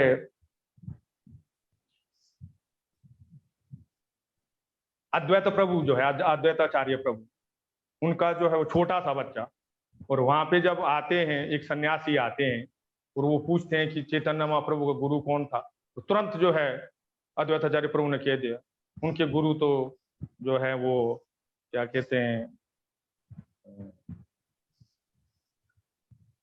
क्या भारती नाम था उनका, कैशव भारती, कैशव भारती। और तुरंत बेटा बिगड़ गया जो है, छोटा सा बेटा गोद पास में बैठा हुआ, कहा अब किसकी बात कर रहे हो बाबा, आपका जो है वो दिमाग खराब हो गया क्या। जो विश्व गुरु है, जो जगत गुरु है, उसका गुरु कोई और गुरु किसी को आपने, वो जो आप बता रहे हैं जो कैशव भारती उनके गुरु है। तो इतना छोटा सा बच्चा तुरंत जो है वो अद्वैताचार्य प्रभु ने उसको गले से लगा, अरे इतना सारा बच्चा, और इस तरह की तो देखिए इसके लिए तो कोई कोई आयु निर्धारित करना, आप देखेंगे कि जो है प्रहलाद महाराज जी, ध्रुव महाराज जी, लेकिन इस चीज के लिए जो है ये तुरंत होने से भी कुछ नहीं होगा। भव नाम जन्म नाम अंते ज्ञानवाम मम प्रपद्यते वासुदेव सर्वमिति समात्मा सुदुर्लभ। ये जन्मों जन्मों का जो है, जन्म जन्मों की स्वीकृति भी चाहिए इसके लिए। जन्मों जन्मों का जो है वो ज्ञानवान जो है वो यहाँ पे आकर के एक पॉइंट पे आकर के जो है वासुदेवी सब कुछ है। श्री कृष्ण ही जो है ईश्वरा परमा कृष्ण सच्चिदानंद विग्रह अनादि राधि गोविंद सर्व कारण कारण। तो गुरुदेव ने विशेष ऐसे तो जो है वो कृष्ण को ही जो है सर्वश्रेष्ठ माना जाता है। ब्रह्मा जी भी यही कह रहे हैं, लेकिन गुरुदेव ने एक विशेष लाइन दी हमको, राधा रानी की लाइन जो है कि राधा रानी देखिए सब तो कृष्ण के चरणों की आराधना कर रहे हैं, और गुरुदेव कह रहे हैं कि नहीं कृष्ण के चरणों की नहीं, कृष्ण भी जिसके चरणों की आराधना कर रहे हैं हम तो उस लाइन। तो बहुत सारी जो है वो क्या कहते हैं गुरुदेव ने सब कुछ ही दे के रखा हुआ है। अब बहुत सारे मैं देखता हूँ कि मैंने आपको कहा कि गुरुदेव को जिन्होंने देखा तक भी नहीं, उनकी विचारधारा को, उनकी हरि कथाओं को सुन सुन करके बड़ा आनंद आता है उन लोगों से जिन लोगों ने गुरुदेव को कभी देखा नहीं। और मैं देखता हूँ कि हमारा तो कुछ भी नहीं, उन लोगों का जो है अपनी ऊंचाइयों पे उनकी प्रीति और उनका प्रेम, उनके मुख से कभी कभी जो है मैं जब सुनता हूँ तो बड़ा अजीब गरीब सा लगता है कि हमने क्या किया, हमसे अभी तो कुछ भी नहीं, हमारा अभी ABC भी नहीं हुआ जो है। ठीक है ना प्रभु जी, आपकी रशिया ट्रिप के बारे में थोड़ा बताएं हमें। कितने दिन के लिए आप गए थे? आप अकेले गए रशिया थे में कि आपके साथ कोई और गया था? एक महीने का था वो। तीन चार दिन का जो है वो प्रोग्राम था। तो वहां पे जो कुछ आपके भी साथ है कोई सन्यासी भी थे? ना, मैं अकेला था वहां। और कौन कौन से स्थान पे गए? हाँ, एक वो लगभग जो है मैं सबसे पहले समारा में गया था। अच्छा, समारा के बाद जो है वो ब्रिजनिकी एक जगह है, ब्रिजनिकी। फिर उसके बाद जो है ब्रिजनिकी के बाद नोवसिबिर्स्क एक जगह है, वो तीसरा बड़ा शहर है रशिया का। फिर उसके बाद कृष्णोयार्क से एक जगह, और उसके बाद फिर जो है वो कृष्णोदर है एक जगह, कृष्णोदर। ये बिल्कुल उलट में है। ये तो कृष्णोदर तो पड़ गया, कृष्णोदर और समारा जो है ये यूरोप की तरफ है उस साइड। जी हाँ, जी हाँ। ये बिल्कुल एकदम चीन के साथ, इधर चीन के बॉर्डर के 5-5 मैं घंटे का तो अंदर से ही फ्लाइट। मैं इन सारे शहरों को अच्छे से जानता हूँ क्योंकि इनके ऊपर से मैं कई बार जा चुका हूँ। ओह अच्छा, हाँ, अच्छा, ओह हाँ। हम तो इनसे बात करते क्रास्नोदर जो आप बता रहे हैं। तो वहाँ क्या आप जापान कोरिया वगैरह जाते होंगे ना वहाँ के ऊपर से? हाँ, उसी रास्ते से जाते हैं, ये सब शहर नीचे आते हैं। वहाँ पे आपने एक बहुत बड़ा फॉरेस्ट देखा होगा, वहाँ घंटों लग जाते हैं, वो पूरी चादर है। हाँ, वो जंगल ही जंगल है, सही कह रहे हैं। पूरा जंगल, जो इतना बड़ा जंगल तो कहीं और जगह पे होगा नहीं। जी हाँ, जी। अच्छा प्रभु जी, एक दो बात और पूछना चाहता हूँ आपसे। बोलिए। एक तो हमारा मठ इतना बड़ा है, वहाँ पे कितने कमरे हैं कुल मिला के वहाँ टोटल? वहाँ यहाँ पे लगभग जो है वो 110 कमरे। 110, हाँ। तो जब हमने तो उसको मठ को हमेशा भरा, लबालब भरा देखा है। जब भी हम जाते हैं परिक्रमा के टाइम में जाते हैं, और वहाँ पे हजारों लोग होते हैं। लेकिन परिक्रमा के बाद वहाँ पे कैसा माहौल होता है? कितने लोग रहते हैं? आप लोग कितने लोग हो वहाँ पे? अभी तो हम लोग जो हैं वो लगभग 25। अच्छा, 25 लोग? 25 लोग हैं, हाँ। बाकी कुछ इधर उधर है, मतलब 25-30 लोग जो है वो 30 लोग मिनिमम रहते हैं 30। तो वो माहौल मतलब हमने देखा नहीं कि जब शांत हो जाता है। वो तो उसके लिए कभी आओ ना। अभी तो आप वैसे भी इंडिया में, तो सोच रहा था आप कनाडा में है जो है, तो कभी आप आओ जो है वो यहाँ पे ऑफ टाइम में कभी आएंगे तो जो है वो। जी हाँ, ठीक है ना। इतना बड़ा वो हॉल है, यशोदानंद हॉल, जिसको हाँ, वही तो। सिर्फ 20-25 लोग रहना था, मतलब नॉर्मली उसको हमने पूरा फुल देखा भरा। आगे तो देखिए, आगे ये कोविड-19 से पहले जो है ना वो उसमें क्या है कि लोग आया जाया करते थे, गेस्ट वगैरह भी बाहर से, कलकत्ता वगैरह से लोग आते थे। अच्छा खासा ठीक ही चल रहा था। लेकिन ये होने से तो बिल्कुल एकदम ठप ही हो गया मामला। बाहर से आना जाना तो पूरी तरह से जो है वो बंद हो गया। और प्रभु जी कुछ आपको स्मरण आ रहा हो गुरु जी का, तो आप बोलना चाहेंगे तो सुना सकते हैं हमें, या कुछ और ठीक है, अब विशेष जो बात? कुछ है मोटा मोटी जितना जो है वो क्या कहते हैं, बाकी तो रहा गुरु तत्व के ऊपर, वो अभी मैं यदि बोलूंगा भी उसके ऊपर जो है मान लीजिए तो बिल्कुल एकदम जो है वो ना एक माइक की तरह ही बोलना होगा, ठीक है ना। जो अभी तो नहीं, मैं चाहता हूँ गुरु तत्व के ऊपर आपको बोलने की जरूरत है नहीं मेरे ख्याल से, क्योंकि आपने साक्षात गुरु तत्व को डेमोन्स्ट्रेट करके दिखाया है। और मैं सबको ये बता दूं बात कि प्रभु जी जो बात कह रहे हैं, इनकी गुरु निष्ठा इतनी परिपक्व है कि हम लोग इनसे बहुत कुछ सीख सकते हैं। प्रभु जी ने अपनी जान पे खेल के वहां पे रह रहे हैं। आज शायद उन्होंने बहुत चीजें बताई नहीं है, छुपा लिया है बहुत चीजें ना उनके ऐसा प्राणों कुछ के नहीं, ऊपर। ऐसा ऐसा कुछ नहीं, वो आप लोग नहीं नहीं, समझ मैं वो जानता हूँ दूसरे। प्रभु जी। मैं सबसे मेरे को तकलीफ पता कब होती है, मेरे को तकलीफ तब होती है जब दूसरे लोग मेरी प्रशंसा शुरू कर देते हैं, क्योंकि मैं नहीं, प्रशंसक प्रशंसा नहीं कर होती रहा। ही नहीं हूँ। नहीं नहीं नहीं मैं है प्रशंसा नहीं, नहीं, ये है ही नहीं। मैं कोई मैंने प्रशंसा नहीं कर रहा हूँ, मैं सच बात बता रहा हूँ ना कि जब आपने जैसा जैसे आपने उसमें लिखा हुआ है he is serving the whole heartedly there, मैंने ये तो नहीं लिखा था, ये तो आपने अपना लगा दिया। ठीक है ना जो, क्योंकि हमको मालूम है, मैं कहता हूं कम से कम हम बहुत ज्यादा कुछ ना कर सके, सिंसियर तो रहें। यदि इस लाइन में भी हम सिंसियर नहीं रहे, इस लाइन में भी हम सेल्फ प्रेज में ही रहेंगे, तब गड़बड़ हो जाएगा जी। कम से कम एज इट इज तो है। हम मेरे को ये खुशी है कि गुरुदेव आपने मेरे को इस लाइन में खड़ा कर दिया। एक न एक दिन मेरा नंबर तो आएगा ही, क्योंकि आपने कहा है कि मैं तुमको नरक से भी, तुम्हारी शिखा इसलिए रखी है कि वो शिखा पकड़ करके नरक से भी तुमको खींच के ले आऊंगा, तो मेरे को क्या चिंता करने की बात। सही बात। लेकिन जैसे मैं चाहता हूं कि जैसे गुरु सेवा होनी चाहिए, जैसे जैसे जैसे हमारी जो है वो क्या कहते हैं ग्रंथों में जो है वो दिखाया गया है, जो जो किया गया है, जो अभी मैं दूसरे लोगों में जो देखता हूँ, विदेशी लोग जो बिल्कुल एकदम जिनको कुछ भी आता पता नहीं, उन लोगों के अंदर जो प्रेम प्रीति देखता हूँ। और मैंने कहा ना आपको, जिन लोगों ने देखा भी नहीं, यहाँ पे भी मैं देखता हूँ जिन्होंने देखा तक भी नहीं, लेकिन जो सिंसियर है, जिनमें जिनमें कपटता नहीं, निष्कपट हृदयों के अंदर। इसलिए मेरे को लगता है हम कहते हैं कि नहीं जी हम तो बड़े निष्कपट हैं, हमने तो कोई कपट नहीं किया, लेकिन कहीं ना कहीं वो छुपा हुआ जरूर है जो इस चीज में बाधा दे रहा है। ठीक है ना, कहीं ना कहीं इस चीज को लक्षित करना चाहिए हम। कहीं ना कहीं पे कोई वैष्णव अपराध हो रहे हैं जाने अनजाने, कहीं ना कहीं पे कोई समस्या है। नहीं तो जो है यदि दूसरे लोग बहुत बाद में आकर के आगे निकल रहे हैं, तो कहीं देखिए इस चीज के लिए भी जो है तो जन्म जन्मों की स्वीकृति चाहिए। फिर यहाँ आकर के भी ये तो अपने आप तो हो नहीं, भक्ति तो भगवत भक्त संज्ञा ना परिजाय आते, तो भक्ति चाहिए हमको, भक्ति चाहिए, भक्ति तो होने से तो होगा नहीं, ये तो भक्ति चाहिए तो भक्तों का संग करो। अच्छा क्या था, भक्तों का संग भी क्या हमारे इंटेलेक्ट से हो जाएगा, हमारी बुद्धि से हो जाएगा? नहीं जी, बुद्धि से नहीं होगा। सत्संग प्राप्यते पुंगी सुकृति पूर्व सिंचित, तो क्या था सत्संग करने के लिए भी, साधु संग करने के लिए भी आपको पूर्व जन्मों की सुकृति की जरूरत है। वो जब तक पूंजीभूत नहीं हो तो आप साधु संग भी नहीं कर पाएंगे। यदि कोई बंदा ये सोचे कि मैं अपनी मर्जी से, अपने इंटेलेक्ट से, अपनी खूबसूरती से, अपने पैसे से साधु संग कर लूं, तो इसे बड़ी बेवकूफी कुछ भी नहीं। इसके लिए भी जन्म जन्मों की जो सुकृति है वो पूंजीभूत होगी तब तो, क्योंकि साधु संघ के बिना डायरेक्ट तो हमारे पास अप्रोच करने के लिए कोई रास्ता ही नहीं, कुछ भी नहीं। तो मेरे को कभी कभी, मैं आपको कहूं कि मेरे को कभी कभी ये लग रहा था किसी अपराध के फल में मेरे को ये यहाँ की रिस्पॉन्सिबिलिटी दी गई।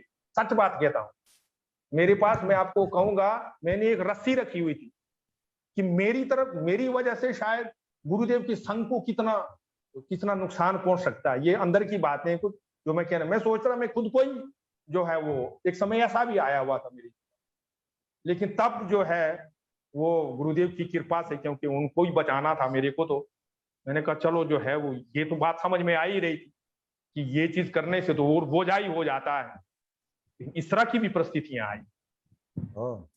हाँ, तो कहने का मतलब ये, अब तो कोई किसी तरह का वो नहीं, अब जो है जो गुरुदेव जैसे चलाएंगे। अब मैंने एक ही चीज जो है, लेकिन इच्छा मेरी भी है कि हम कम से कम दूसरे लोगों पे काम, गुरुदेव का मनोविश तब होगा जब हम ठीक ठीक से इस जो है वो गुरुदेव का जो मनोविश को जाने और इसको अप्लाई कर सके। दूसरे लोग जो है, मैं पूरी दुनिया तड़प रही है इस वक्त, पूरी दुनिया में लोग इस मटेरियल एग्जिस्टेंस की ब्लेजिंग फायर में जल रहे हैं। तो यदि हम लोग ठीक से, क्योंकि देखिए दान तो तब दिया जा सकता है जब हमारे पास कुछ हो। एक बंदे भिखारी है और वो दूसरे को कहता है मैं 50,000 आपको दूंगा, 1,00,000 दूंगा, कहां से देगा? उसके पास तो करोड़ों तो पहले अपने अपने अपने अकाउंट में होने चाहिए, तब तो दे पाएगा। तो ऐसे ही हम तो जो है वो देख रहा हूँ। प्रभु जी आपका कैमरा ऑफ हो गया, 1 मिनट कैमरा ऑन कर लें।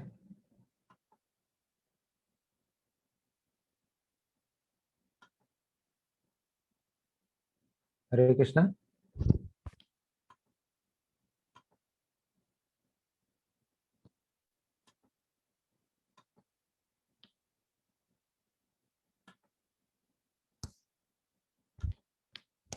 ओ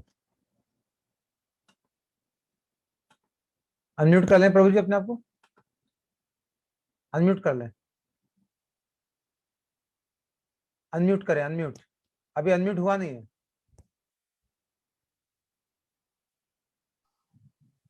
ठीक आप है, हो गया, ठीक है, हाँ ठीक है। तो प्रभु जी के बारे में मैं 2-4 चीजें बोलना चाहता हूँ। ठीक से आपको सुनाई दे रहा है प्रभु जी? ठीक है, अभी ठीक है, ठीक है, सुना, आवाज आ रही है? हाँ, 1 मिनट। हाँ, अब ठीक है। आवाज आ रही है?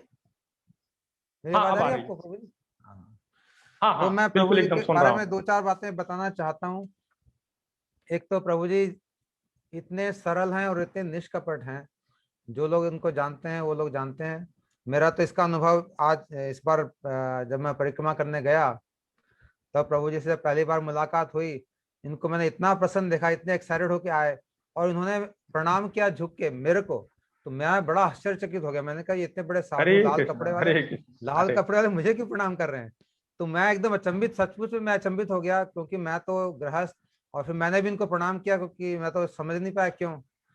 फिर ये इतने प्रसन्न होके आए मेरे पास, इतने एक्साइटेड आके मेरे से बोले, तो मैं फिर भी समझ नहीं पा रहा क्या बात है। देखो मैं इनकी सरलता की बात कर रहा हूँ आपको। और फिर आके बोलते हैं अरे आपकी बेटी ने जो कहा वो तो मेरे को दिल को छू गया, ऐसा वैसा। तब मुझे समझ में आई बात की कि प्रभु जी क्या कह रहे हैं।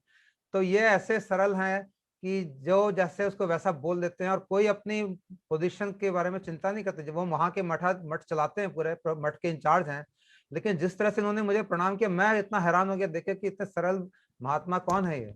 तो प्रभु जी की जो हरे कृष्ण, सरलता है हरे कृष्ण। वो सचमुच ये हृदय से हर काम करते हैं। और गुरु सेवा के बारे में जैसे इन्होंने कहा, वहां पे रहना कोई आसान काम नहीं, और वहां पे 15 साल से टिके रहना और उसको मैनेज करना ये साधारण बात नहीं, बहुत ही असाधारण। और गुरु जी की कृपा के जो पात्र हैं वही कर सकते हैं। बिना गुरु जी की कृपा के इसको कोई भी नहीं कर सकता, कोई भी सक्षम नहीं इस काम करने में।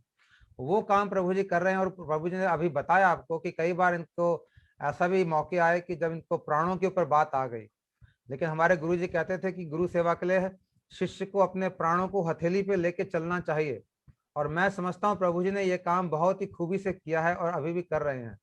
इन्होंने कई बार ऐसा में इनको मौके आए कि जब इनके प्राण जा सकते थे, लेकिन इन्होंने इशारे से अभी बताया थोड़ी देर पहले कि ये वहां पे उन्होंने सोचा प्राण तो कहीं भी जाएंगे, लेकिन सेवा में प्राण जाएंगे तो उसका कुछ फायदा है। वैसे प्राण तो जाने ही सभी के जाने जाने हैं, इसलिए प्रभु जी वहां पे टिके रहे और सब चीजें अब धीरे धीरे अपने आप ठीक भी हो गई। क्योंकि गुरु सेवा में जो प्राण देने की तैयारी करता है उसके प्राण तो जाते नहीं, उसके गुरु जी उस पर प्रसन्न हो जाते हैं। तो मुझे लगता है महाराज जी इन पे बहुत प्रसन्न है। और इन्होंने फिर और भी रस्सी वाली बात भी कही, वो मुझे नहीं पता थी, पहली चलो बार वो मैंने छोड़िए, सुनी, वो छोड़िए जो पहली बार वैसे सुनी। मैंने लेकिन आपको बता दिया। लेकिन बड़ी मुश्किल परिस्थिति में रह के काम करना है। प्रभु जी बहुत ही अच्छी तरीके से कर रहे हैं। अब इन्होंने जो शुरू से बातें कही, थोड़ी 2-4 चीजें मुझे बहुत अच्छी लगी, मैं आपके साथ शेयर करना चाहूंगा कि किस तरह से जम्मू में इनकी शुरुआत हुई भक्ति की। मुझे लगता है 2004 या 5 में मैं भी गुरु जी के साथ जम्मू आया था, मैं और मेरी पत्नी हम दोनों आए थे। लेकिन उस समय हाँ शायद हाँ प्रभु जी को हम हाँ हाँ हाँ हाँ। उतना पहचान शायद थी नहीं हमारी। रघुनाथ मंदिर जो उसके साथ में ही हम रुके थे, वहां पे साथ में कोई रुकने के स्थान भी था पास में। अच्छा, हाँ उसके 1 हाँ साल पहले वहां पे बम ब्लास्ट हुआ था, पता नहीं कौन से साल में हुआ हाँ था। हाँ, बिल्कुल बिल्कुल बिल्कुल बिल्कुल, आप ठीक कह रहे हैं। 2004 था या क्या था पता नहीं, मेरे को हाँ साल याद हाँ नहीं हाँ है। हाँ उसके अगले हाँ साल हाँ। हम लोग गुरु जी के साथ पूरे जम्मू में आए थे और करीब हफ्ता अच्छा या 1.5 हफ्ता रहे थे। बहुत ही अच्छा, आनंद आया था, इतना बढ़िया प्रसाद होता है बिल्कुल जम्मू बिल्कुल का। बिल्कुल बिल्कुल जो लोग बिल्कुल बिल्कुल मतलब जो बिल्कुल गए नहीं उनको जरूर एक बार बिल्कुल जाना चाहिए। दिन में तीन absolutely. टाइम वहाँ पे जम्मू स्टाइल में प्रसाद होता था, बहुत सुंदर। बड़ा अच्छा वो हमारा ट्रिप था, गुरुजी के साथ हम लोग गए थे। ठीक ठीक ठीक। तो इन्होंने कहा कि इनका जो टर्निंग पॉइंट है वो संकीर्तन, नगर संकीर्तन से इनका टर्निंग हाँ। पॉइंट आया है। जो इन्होंने घंटों 3 घंटे तक डांस किया बिना जाने बिना पहचाने भगवान के नाम की, ऐसी ही महिमा है। इसलिए हमारे महाप्रभु कहते हैं परम विजयते श्री कृष्ण संकीर्तनम।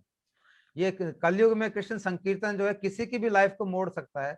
प्रभु जी की लाइफ को मोड़ा हमने देखा, अभी प्रभु जी ने खुद बताया कि कैसे 3 घंटे इन्होंने संकीर्तन किया, फिर कैसे पूज्य महाराज भक्ति वल्लभ तीर्थ महाराज जी से इनकी मुलाकात हुई और उन्होंने ऐलान किया कि ये जो लोग, जिन लोगों ने भी संकीर्तन में आज भाग लिया है, उनका जीवन में टर्निंग पॉइंट होगा, आप उसको याद रखेंगे। और प्रभु जी उसको बहुत खूबसूरती से याद कर रहे हैं और बता भी रहे हैं, और वो सचमुच उनका टर्निंग पॉइंट था, क्योंकि संत महात्माओं के वाणी कभी खाली भी नहीं जाती। तो ये संकीर्तन की इतनी महिमा है। तो आप लोग भी, जो लोग संकीर्तन हमें करना चाहिए, अभी 11 जुलाई को हम लोग वर्ल्ड संकीर्तन डे मना रहे हैं, हमारे यशोदानंद प्रभु का आग्रह है। तब तक मुझे लगता है लॉकडाउन भी खुल जाएगा, तो हमें जगह जगह ये संकीर्तन ऑर्गेनाइज करना चाहिए और उनके इसमें भाग लेना चाहिए। फिर उनको गीता एज इट इज मिल गई। कहते हैं वो गीता तो हालांकि उन्होंने बहुत पढ़ रखी है, लेकिन जो एक भक्त महाभागवत के द्वारा जो गीता लिखी हुई है उसकी बात और है, उसकी असर भी और है। तो वो उस गीता से इनको बहुत असर हुआ। और फिर इन्होंने वो देहिनो अस्मिन यथा देहे कौमारम यौवनम जरा। हाँ प्रभु जी, मैंने वो बात हाँ। कंप्लीट नहीं कर पाया मैं। वो जो है वो मैंने 5 श्लोक डेली जो है एक वो ले लिया कि मैं 5 श्लोक डेली करूंगा, और मैंने 4 अच्छा। महीने में 9 अध्याय जो है ना पूरी तरह से मुखस्त, वही उस वक्त मेरा हरि नाम था, वही मेरा जो है अच्छा। सुबह शाम वो उसी को लेकर के बिना किताब के किया करता था। जबकि मेरे को संस्कृत का जो है वो ABC नहीं आता था, वो क्योंकि तोड़ तोड़ करके था ना उसमें, वो ब्रेकिंग उसमें जो है वो वर्ड्स का मीनिंग, वो पूरा सा मीनिंग समझ करके जो है वो, लेकिन वो चीज नहीं कर पाया मैं। मठ के आने के बाद वो जो 9 अध्याय थी वो भी भूल गए, इसीलिए तो मैं खुद पे रो रहा हूँ ना, उसका कारण है, इसलिए मैं कह रहा नहीं हूँ। नहीं प्रभु जी, रोने की बात नहीं है। अध्याय याद करने से भजन हो जाएगा, ऐसी बात नहीं है। फिर आपका भी भजन तो हमें जो नजर है आ रहा है, आपकी चलो, सरलता, आपका भजन, आपको आपकी गुरु नजर निष्ठा, आए तो यही नजर तो आता है। वैष्णो के यही तो स्पेशलिटी है, वो दूसरों में देखते हैं जो है वो। नहीं नहीं नजर आ रहा है। हाँ। आप दूसरों में देख रहे हो, ये आपकी स्पेशलिटी, आपको हर जगह लोग उनमें नजर आ रहे हैं है, उनमें है, इतना गुरुदेव ने मेरे को दिया हुआ है कि उनमें मैं देख लेता हूँ। खुद में जब देखता हूँ यहाँ सब जीरो है, जो यहाँ सब गड़बड़ है। यही वैष्णवता की पहचान है कि जो दूसरों में देख चलो लेते अब हैं, आप अपने में बोलिए, नजर अब नहीं मैं आते। ज्यादा नहीं बोलूंगा, अब आपकी बारी है। आप ठीक है। मैंने जो तो बोला। फिर इन्होंने किताब पढ़ी अनडिस्कवर्ड सेल्फ, गुरुजी की यस आत्मा के छुपे रहस्य, जहां से कि इनको गुरुजी के यस प्रति आकर्षण हुआ। फिर उन्होंने महाराज जी को बोला कि एकादशी और तुलसी का सेवा करना। देखो ये कितनी इंपॉर्टेंट चीज, गुरुदेव का पहला आदेश कैसा सुंदर था कि जब इनकी दीक्षा भी नहीं हुई थी, तब महाराज जी इनको बोल के गए 2004 में कि तुम एकादशी का पालन करना और तुलसी की सेवा करना। ये छोटी छोटी चीजें जो हमको देखने में इतनी छोटी लगती हैं, लेकिन ये कितना बड़ा बिल्कुल कल्याण कर देती हैं हमारा, कि हम जान भी नहीं पाते। तो महाराज जी एकादशी पालन से और तुलसी सेवा से इनकी सारा, इनके अच्छे अच्छे मतलब इनका दीक्षा भी हो गई और सब कुछ बड़ा सुचारू रूप से आगे बढ़ गया। फिर जब मठ में आए तो महाराज जी ने इनको कहा कि आप प्रेमानंद प्रभु के हवाले कर दो। और आप जो लोग प्रेमानंद प्रभु को जानते हैं, वो लोग जानते हैं कि कैसे उनकी सेवा का भाव है, बिल्कुल कैसे छुपे बिल्कुल रहते हैं एकदम और सेवा करते रहते हैं। जब गुरुजी थे तब भी हमने इस बात को देखा और आज भी हम इस बात को देख रहे हैं। प्रेमानंद प्रभु जिस तरह से सेवा करते हैं, बिल्कुल आवाज नहीं होने तक कहाँ से सेवा हो रही किसी को पता नहीं चलता, एकदम खुद गुप्त छुपे हुए रहते हैं। बिल्कुल ना उन्होंने आज तक संन्यास लिया है, इतने सरल हैं कि संन्यास भी नहीं लिया। और गुरुदेव सही की बात। समाधि, और सन्यासियों के सबके मतलब आप क्या कर, सन्यासियों के भी सन्यासी हैं जिनका बिल्कुल उनका भाव है और क्या सेवा कर रहे हैं गुरुदेव की समाधि में। उनकी जो सेवा है वो हम सब के लिए हमेशा याद रखने वाली बात है। और आज भी उनका जो भक्त बांधव, उनकी जो संस्था है बहुत सुंदर रूप से चल रही है हमारे वृंदावन धाम में। वहाँ पे हर रोज 500 लोग प्रसाद पाते हैं फ्री में, बिल्कुल बिल्कुल हर रोज। कोई साधारण बिल्कुल बात नहीं है, जो चाहे जाए। और कितनी वृंदावन वासियों की सेवा, हमारी रागलेखा दीदी उनके साथ जुड़ के बहुत अच्छी, वो भी सेवा कर रही हैं। इस बार मुझे रागलेखा दीदी के साथ कुछ समय बिताने का मौका मिला नवदीप धाम में, प्रभु जी भी थे, तो उनके साथ में अनेकों मंदिरों के दर्शन करे। वो प्रभु जी ने हर मंदिर के लिए कुछ ना कुछ भेज रखा है, हर बिल्कुल मंदिर में उनका राशन जाता है ट्रक भर भर के। नवदीप के हर मंदिर में, जिसको जिसको जानते भी नहीं वहां पे भी भेज रहे हैं। और रागलेखा दीदी बहुत सारे गिफ्ट लेके आई थी जो हर जगह उन्होंने बांटे मेरे साथ जाके। वो तो ये वो ऐसी, हर साल करती हैं। यहाँ ऐसे अद्भुत उनका वो है, उनके सेवा भाव है प्रेमानंद प्रभु का। और हमने तो उनका सेवा भाव 1992-93 से देखा हुआ है, जब वहाँ मथुरा में रहते थे प्रभु जी ऊपर वाले कमरे में रहते, गुरु जी नीचे वाले कमरे में थे, ऊपर रहते थे, और जब भी जाते थे वही हमको सब खिलाना पिलाना, बड़ा प्रेम करना। उस समय से भी वो खिलाने में बड़े स्पेशलिस्ट थे, मतलब प्रसाद और मिठाई और ये सब उनके पास ही रहती थी हर समय। तो ऐसे संत के आपको हवाले कर दिया गुरु जी ने। और फिर आपने लात वाली बात भी बताई, जो ये जो आपने बात बताई ये बहुत शिक्षाजनक है, मैं समझता हूँ कि ऐसे ही बिना किसी दोष के अगर आपको कोई लात मार दे तो हम लोग तो दोष पे मारे तब भी हम लड़ने को आतुर हो जाते हैं, लेकिन आप उस चीजों को सहन कर गए और उसको आपने कुछ भी नहीं वापस में नहीं कहा। हाँ प्रभु जी, यहाँ पे मैं एक बात कहना चाहता हूँ, वही मेरा वहां पे प्लस पॉइंट था, वरना मैंने यदि एक भी थप्पड़ जो है वो उनको मार दिया होता, आज मैं घर में पड़ा होता, जो क्योंकि कोई भी नहीं मानता कि दोष किसका। हाँ ये बात सही है। कोई भी नहीं मानता। वो कहते अरे इतने सियाने बंदे को ये 4 दिन ही हुए इस लड़के को, उसने थप्पड़ मार दिया। कोई भी नहीं मानता जो इस तरह की पोजीशन थी, लेकिन वो थोड़ा सा टर्न, बिल्कुल सेकंड्स में वो मेरा डिसीजन लेना जो है, और बाद में वो प्रभु जी यहाँ पे आए, मैंने उनकी बड़ी सेवा की यहाँ पे जो है, वो रोज जो है मेरे को दंडवत करते, प्रभु आपने मेरे को माफ किया कि नहीं, वो मेरा अपराध जो है वो गुरुदेव भी माफ नहीं करे वो। और मैंने कहा नहीं जी नहीं, आपने कोई अपराध ही नहीं किया, मैंने आपको जगाया उस वक्त, आपने जो किया सब सही किया। वो उल्टा उनको जो है वो लग रहा है कि ये तो क्या यहाँ कह से रहा है। हम लोग को बहुत बढ़िया सीख मिलती है कि अगर हम थोड़ा सा सहन कर जाएं वैष्णव के शासन, या थोड़ा बहुत अगर हमें गड़बड़ भी नजर आ रहा है उसको सहन कर जाएं, तो एंड में वो चीज बहुत खूबसूरत टर्न ले लेती है और बहुत खूबसूरत संबंध बन जाते हैं। जैसे कि प्रभु जी ने बताया कि उनके उन प्रभु जी के साथ कितने सुंदर संबंध है आज, और वो बार बार माफी मांगते हैं, प्रभु जी भी बार बार उनसे प्रेम से मिलते हैं। तो अगर उस दिन प्रभु जी ने जवाब दे दिया होता तो सारा मामला उल्टा पड़ गया सारा होता, मामला उल्टा पड़ होते, आज तक वो उनको लेके बैठे रहते, उनके मन में की गांठ बनी रहती, लेकिन वो ना कोई गांठ बनी ना कोई प्रॉब्लम आई, बल्कि एकदम प्रेम और बढ़ गया। तो ऐसे हमको थोड़ा बहुत सहन, इसलिए ये हमारा जो महाप्रभु ने कहा है, तृणादपि सुनिचेन तरोरपि सहिष्णुना अमानीना मानदेन कीर्तनीय सदा हरि, ये मैं समझता हूँ हमारा महावाक्य है भक्ति का। जैसे कि ज्ञानियों का महावाक्य होता है ना, ये हमारे संजय प्रभु एक बार बता रहे थे इस बार कि ये हमारा भक्ति का महावाक्य है। जैसे ज्ञानियों का सर्वदम खलिदम ब्रह्म अहम ब्रह्मस्मि, ये ज्ञानियों के महावाक्य हैं। भक्तों का महावाक्य क्या है? यही है, तृणादपि सुनिचेन तरोरपि सहिष्णुना। तो जिस तरह से पेड़ सहन कर जाता है वैसे आप इसको सहन करके, वैसे हम सबको भी चीजों को सहन करना सीखना चाहिए। फिर आपने रूप गोस्वामी महोत्सव की बहुत सुंदर बात कही। ये महोत्सव होता ही इतना सुंदर है, गुरुदेव बड़े ही जतन से इसको करते थे और बहुत विद्वानों को बुलाते थे। जिन लोगों ने इसको अटेंड किया है वो लोग को पता है कितना आनंद का अनुभूति होती है इसको सुनने से, और क्या स्तुतियां होती थी उत्सव के शुरू होने के पहले, कितनी सुंदर स्तुतियां, और कितने महात्मा लोग आके बोलते थे, और आप उसको सुन के पूरा रोते रहे। कोई आश्चर्य की बात नहीं है, क्योंकि ऐसा इसका प्रभाव भी ऐसा होता था इस उत्सव, क्योंकि गुरु गोस्वामी के प्रति महाराज जी का बहुत बहुत बहुत स्पेशल प्रेम और झुकाव था। और आपने सबसे इम्पोर्टेंट बात आज कही, मैं समझता हूँ जो हम सब के लिए बहुत फॉलो करने योग्य है, ये आपने बात कही गुरु बुद्धि से चलना। तो आप गुरु बुद्धि से चलने की आपने जो बात समझाई है ये बहुत सुंदर है, कि आपको बंगाल प्रचार में भेजा कि आपका बिल्कुल जाने का मन नहीं था, और जब आपने चीजें देखी आपका मन एकदम खराब हो गया, लेकिन आपने उसको किया पूरा 3 महीने तक वहां पे निकाले गुजारे, क्योंकि गुरु बुद्धि से आप चल रहे हैं। फिर आपने नवदीप धाम में आपको बिल्कुल मन नहीं लगा, आपको लगा कि यहाँ कैसे रहूंगा, मैं वापस चले आता हूँ, तुरंत चले जाता हूँ, लेकिन महाराज ने आपको बोला कि मैं यहाँ रहना। फिर महाराज ने आपसे पूछा, गुरुजी भी कितने सरल और कितने अपने शिष्यों के प्रति वात्सल्य रख रहे हैं, किसी को जबरदस्ती ऑर्डर नहीं दे रहे, पूछ रहे हैं आपकी क्या इच्छा है, पहले आपसे पूछ रहे हैं। लेकिन सत्य शिष्य जो है, जो उसको जो बोलना चाहिए वैसा ही आपने बोला। आपने अपनी इच्छा प्रकट नहीं की, अरे महाराज जी मैं तो जम्मू जाके रहना चाहता हूँ, मेरा घर वहां पे, गांव उधर है, वहां बड़ा आनंद आएगा, ऐसा आपने कहा नहीं। आपको कहने का मौका दिया था गुरुजी ने कि आप क्या इच्छा है, लेकिन आपने अपनी इच्छा को प्रकट ना करके एकदम शरणागत भाव से गुरुजी को बोला, गुरुजी जो आपकी इच्छा है वही मेरी इच्छा है। तो ऐसा अगर कोई गुरु अपने शिष्य के मुख से सुनेगा तो कितना प्रसन्न होगा, ये शिष्य मेरे शरणागत है। और गुरुजी सचमुच मेरे को लगता है बड़े प्रसन्न हुए होंगे, और उन्होंने आपको आदेश दिया कि आप यहीं रहो। तो आपके मन के अनुकूल ना होने पर भी, आपके न चाहने पर भी हृदय से आपने गुरु आज्ञा को शिरोधार्य किया, और गुरु बुद्धि को ही, उनकी बुद्धि से चलना ही ठीक समझा। ये बहुत ही अद्भुत और अच्छी बात है। मैं समझता हूँ। एक पॉइंट मैं कहना चाहता हूँ कि उसके लिए उन्होंने कारण बताया, कि मैं जानता हूँ तू ब्रज में रहना चाहता है, जबकि मैंने नहीं कहा, तू उधर रहना चाहता है। गुरु लेकिन ने खुद ही ये बोला? अपराध, हाँ, ये अपराध भंजन धाम है। यहाँ पर नवद्वीप धाम की, नित्यानंद प्रभु की और महाप्रभु की जब तक कृपा नहीं होगी तब तक वो राधा कृष्ण की लीलाएं तू क्या समझेगा। वाह, इसलिए तू यहाँ पे रहे, जब समय आएगा जो है।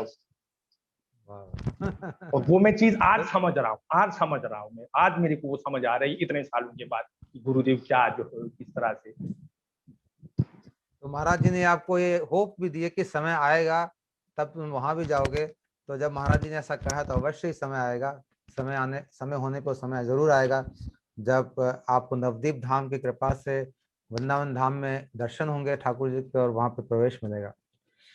तो और आपने अपने आप को बहुत ही दीनहीन भाव से गुरुदेव का वफादार कुत्ता कह के संबोधित किया है, जैसे कि हमारे पूज्य भक्ति विनोद ठाकुर जी भी ऐसी बात कहते थे कि हामी तो कुकुर। हाँ, तो कुमार हम कुकुर। सब, हाँ, हाँ, तो हम सबको ही ऐसा भाव रखना चाहिए, हम लोग अपने गुरु वर्गों के कुकुर ही हैं। अगर वो रोटी देंगे हम दरवाजे पे खड़े रहेंगे, अगर रोटी देंगे तो खा लेंगे, नहीं तो हम वहां वेट करेंगे, जैसा हमें आदेश मिलेगा वैसा करेंगे। अगर ऐसा हमारा भाव होगा तो भक्ति में बहुत जल्दी मैं समझता हूँ हमारी प्रगति हो सकती है। और आपका ये बहुत ही सरल भाव है कि आप देखते हैं कि अपने सबसे नीचे अपने आप को देखता हूँ तो अधम पाता हूँ, आपने कहा, और बाकियों को देखता हूँ तो फिर आपको अपना, तो यही वैष्णवता की पहचान है। हम सबको ऐसा ही फील होना चाहिए। अगर ऐसा फील नहीं हो रहा हमें, अगर हमें लग रहा है कि मैं उससे तो अच्छा हूँ, इससे तो थोड़ा ठीक हूँ, तब अभी वैष्णवता हमारी शुरू नहीं हुई, भजन शुरू नहीं हुआ। मैं समझता हूँ भजन जब शुरू होगा जिस दिन हमें ये चीज नजर आने लगेगी कि हम सबसे नीचे हैं, इस बात का जिस दिन सचमुच में एहसास हो जाएगा कि हमको अंदर मन से, ये नहीं कि हम बनाने के लिए दूसरों को सुनाने के लिए बोलेंगे, ऐसा नहीं, आप ये बात का पता चलेगा असली में कि हाँ मैं सबसे नीचे हूँ और बाकी लोग कितने सुंदर सुंदर काम कर रहे हैं, तभी हमारी, मैं समझता हूँ, कुछ वैष्णवता या भजन शुरू होगा। हाँ प्रभु जी हाँ बोलिए। प्रभु जी, एक बात मैं कहना चाहता हूँ कि ये जो शिक्षाष्टक का तीसरा श्लोक जो है ना, यदि हमको वैष्णव बनना है, यदि वैष्णवता में आना है, तो ये शिक्षाष्टक का तीसरा श्लोक जब तक हम अपने जीवन में धारण नहीं करेंगे, हम वैष्णव कभी नहीं हो सकते। हजार हो जाएंगे, हम बड़े बड़े विद्वान हो जाएंगे, बड़े कथाकार हो जाएंगे, पता नहीं क्या से क्या हो जाएंगे, लेकिन वैष्णव नहीं हो पाएंगे। इसके लिए ये शिक्षाष्टक का तीसरा श्लोक प्रैक्टिकली अपने जीवन में धारण करना ही पड़ेगा। बहुत बढ़िया बात बोली प्रभु जी, आपने तो एकदम मतलब बहुत पते की बात बोल दी है। अगर हम इसको धारण नहीं करें, तभी मैंने कहा ना महावाक्य, प्रभु जी ने भी इस बात की पुष्टि करी है कि अगर इसको हम धारण नहीं करेंगे तो वैष्णव नहीं हो सकते। हम विद्वान हो सकते हैं, हम कथाकार हो सकते हैं, हम कीर्तनिया हो सकते हैं, हम कुछ भी हो सकते हैं, लेकिन वैष्णव नहीं हो सकते। अगर वैष्णव बनना है तो चाहे आपको कुछ भी नहीं आता हो, लेकिन तीसरे श्लोक को अगर आपने धारण कर लिया तो आप वैष्णव हो जाओगे और आपको सारी जी हाँ, विभूतियां भी शुरू हो जाएंगी। और ये तीसरा श्लोक जो है ना, ये करने से जो है वो आपके बाकी के सारे गुण आ जाएंगे, जी हाँ, अपने आप जी ही आ हाँ, जाए। बहुत सुंदर। जैसे 26 गुण हैं वैष्णु के, 26 गुण में 26वां गुण जो है वो कृष्ण एक शरणम है, 25 गुण तो बाकी हैं। यदि 25 गुण हैं और वो कृष्ण एक शरणम नहीं है तो बेकार है, और कृष्ण एक सही शरणम कह आ रहे, गया तो 25 के 25 गुण अपने आप ही आप में आ जाएंगे। बहुत सही। प्रभु जी ने एकदम जड़ बता दी है भक्ति की, और कृष्ण एक शरणम, अगर ये गुण है तो सारे गुण अपने आप प्रकट होंगे, और अगर यही नहीं है तो फिर आप कुछ गुण लगाते रहो, वो सब निकल जाएंगे, जो है वो भी निकल जाएंगे। इसी तरह से अगर हमारे में कुछ गुण हैं, भगवान की कृपा से हैं, लेकिन ये तीसरे श्लोक को हमने धारण नहीं किया मन से, प्रणादपि सुनीशम नहीं हुए हैं, तब वो सब चीजें धीरे धीरे निकल जाएंगी, उसका कोई हमें फायदा नहीं होगा। वो सब काम की तभी है जब हम इसको धारण करेंगे ठीक से, इस तीसरे श्लोक को। तो आपने यह भी कहा कि प्राण भी चले जाएं गुरु सेवा करते करते तो अच्छा है, ये आपने बताया, और आपने इसको डेमोन्स्ट्रेट किया, खाली बताया ही नहीं, इसको अपने जीवन में दिखाया भी और फॉलो भी किया, और उसकी अनुभूति भी करी कि जब समय आया तो आप उसके लिए तैयार खड़े थे प्राण देने के लिए, और आज भी खड़े हो। जिस प्रकार मेरी आपसे बात हुई थी नवदीप धाम में, आप देखते हो गुरुदेव के इंस्टीट्यूशन पे अगर कोई चोट आती है तो आप प्राण देने के लिए तत्पर तुरंत खड़े हो जाते हो। मैंने आपको अपनी आंखों से देखा कि हम लड़ जाएंगे, मिट जाएंगे, लेकिन गुरुदेव की रक्षा करेंगे, इंस्टीट्यूशंस की, और गुरुदेव जो चीज देने गए हैं उसको हम बचा के रखेंगे। तो ऐसी आपकी भावना है, बहुत सुंदर। और फिर आखिर में आपने कहा कि जो सत्संग की महिमा आपने बताई बहुत सुंदर, कि सत्संग जो है वो किसी भी कारण से नहीं मिल सकता, खाली पूर्व जन्म की आयुष जन्म की सुकृति से मिल सकता है आपको। आपके पास पैसे हैं, आपके पास प्रतिष्ठा है, आपके पास अच्छी पोजीशन है, वो आपको सत्संग नहीं दिला सकते। इसलिए भक्तिस्तु भगवत भक्त संगेन परिजायते श्लोक में कहा गया है कि पूर्व जन्म की सुकृतियों से ही आपको सत्संग प्राप्त होगा। ये हम अपने आप कोई ऐसे जो हम सबको मिला थोड़ा बहुत, ये भी हमारी ठाकुर जी की बड़ी कृपा है, ये और किसी चीज से नहीं मिलता। तो मैं सोचता हूँ प्रभु जी ने बहुत सुंदर प्रस्तुति करी है। आप में से अगर कोई कुछ प्रभु जी से पूछना चाहते हैं या बात करना चाहते हैं तो आप कर सकते हैं। मैंने तो सबको अनम्यूट कर दिया है। जिसको कुछ प्रभु जी से बातें करनी हो, बतानी हो, पूछना हो या कुछ बोलना हो तो आप माइक अपना खोल के प्रभु जी से बोल सकते हैं थोड़ी देर के लिए,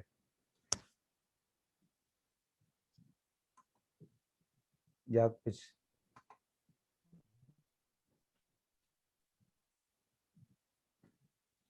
ठीक है, तो फिर कल का मैं प्रोग्राम बता देता हूँ। हरि बोल बोलना प्रभु। चाहता है कोई? हाँ प्रभु जी बोलिए। हरि बोल। हरि बोल, हरे कृष्णा, बोलिए। हाँ हरि बोल। हाँ बोलिए। प्रभु, मैं मधुसूदन के श्री चरण कमलों में पहले तो दंडवत प्रणाम करता हूँ। जम्मू से बोल रहा हूँ रवि प्रभु। हाँ बोलिए, हाँ, बोलिए। अच्छा आप अच्छा हो प्रभु आप प्रभु आप दंडवत कैमरा ऑन प्रणाम। कर लेंगे तो सुविधा रहेगी प्रभु जी। कैमरा ऑन कर लो ताकि दर्शन भी हो जाएंगे आपके। दंडवत प्रणाम प्रभु जी। दंडवत दंडवत प्रणाम जी, दंडवत प्रणाम। आप ठीक है प्रभु? बिल्कुल ठीक ठाक हूँ, आप कैसे हैं? आप कृपा कृपा प्रभु, आप सुनाइए। बहुत देर के बाद आपके दर्शन हुए हैं। बस सब ठीक है। चलो जी, आपने भी दर्शन दिए जो है वो बड़ी अच्छी बात है। देखिए आप ही प्रभु लोगों बहुत के सुंदर जो है लगा। वो सहयोग से तो मैं आज यहाँ पे नवद्वीप धाम में जो हूँ। आप लोगों की कृपा से जो आप लोगों ने कितना मेरे को प्रेम प्यार दिया है और आप लोगों की प्रेरणा से जो है वो मैं यहाँ तक आया हूँ। प्रभु जी, ठीक है ना? गुरु जी की कृपा है कि आज जम्मू से कोई अगर सेवा के लिए निकला है तो आप हैं। जय हो, जय हो। चलो जो है वो कोई मैं बात नहीं, उसमें अजय आप प्रभु लोगों जी का को, बड़ा योगदान है। मैं अभी आप अजय लोगों का प्रभु जी को बहुत भी दंडवत योगदान है प्रणाम जो करता है हूँ। मैं आपका योगदान जो है मरने के बाद भी नहीं भूलूंगा जो है वो। ठीक है नहीं ना? प्रभु, प्रभु आपका ये हाँ। योगदान किसी का नहीं है, गुरु जी ने आपको चुना इस कार्य के लिए। नहीं वो ठीक है, लेकिन देखिए अब आप लोगों के सहयोग से, आप लोगों के संग से ही तो मैं ये सब चीजें समझ पाया जो है वो तो बाद की बात है। जो आने का जो हुआ वो तो आप लोगों के संग में रहा, तब तो मेरे को थोड़ी सी समझ आई कि मेरे को क्या करना चाहिए। नहीं प्रभु, ऐसा नहीं है। आप ठीक है। जम्मू में आपको इनवाइट किया हाँ, जाता, आप बिल्कुल जम्मू है। में जरूर आइएगा प्रभु। अच्छा जरूर जी, जरूर, क्यों वो नहीं आऊंगा हम जरूर। ठीक है।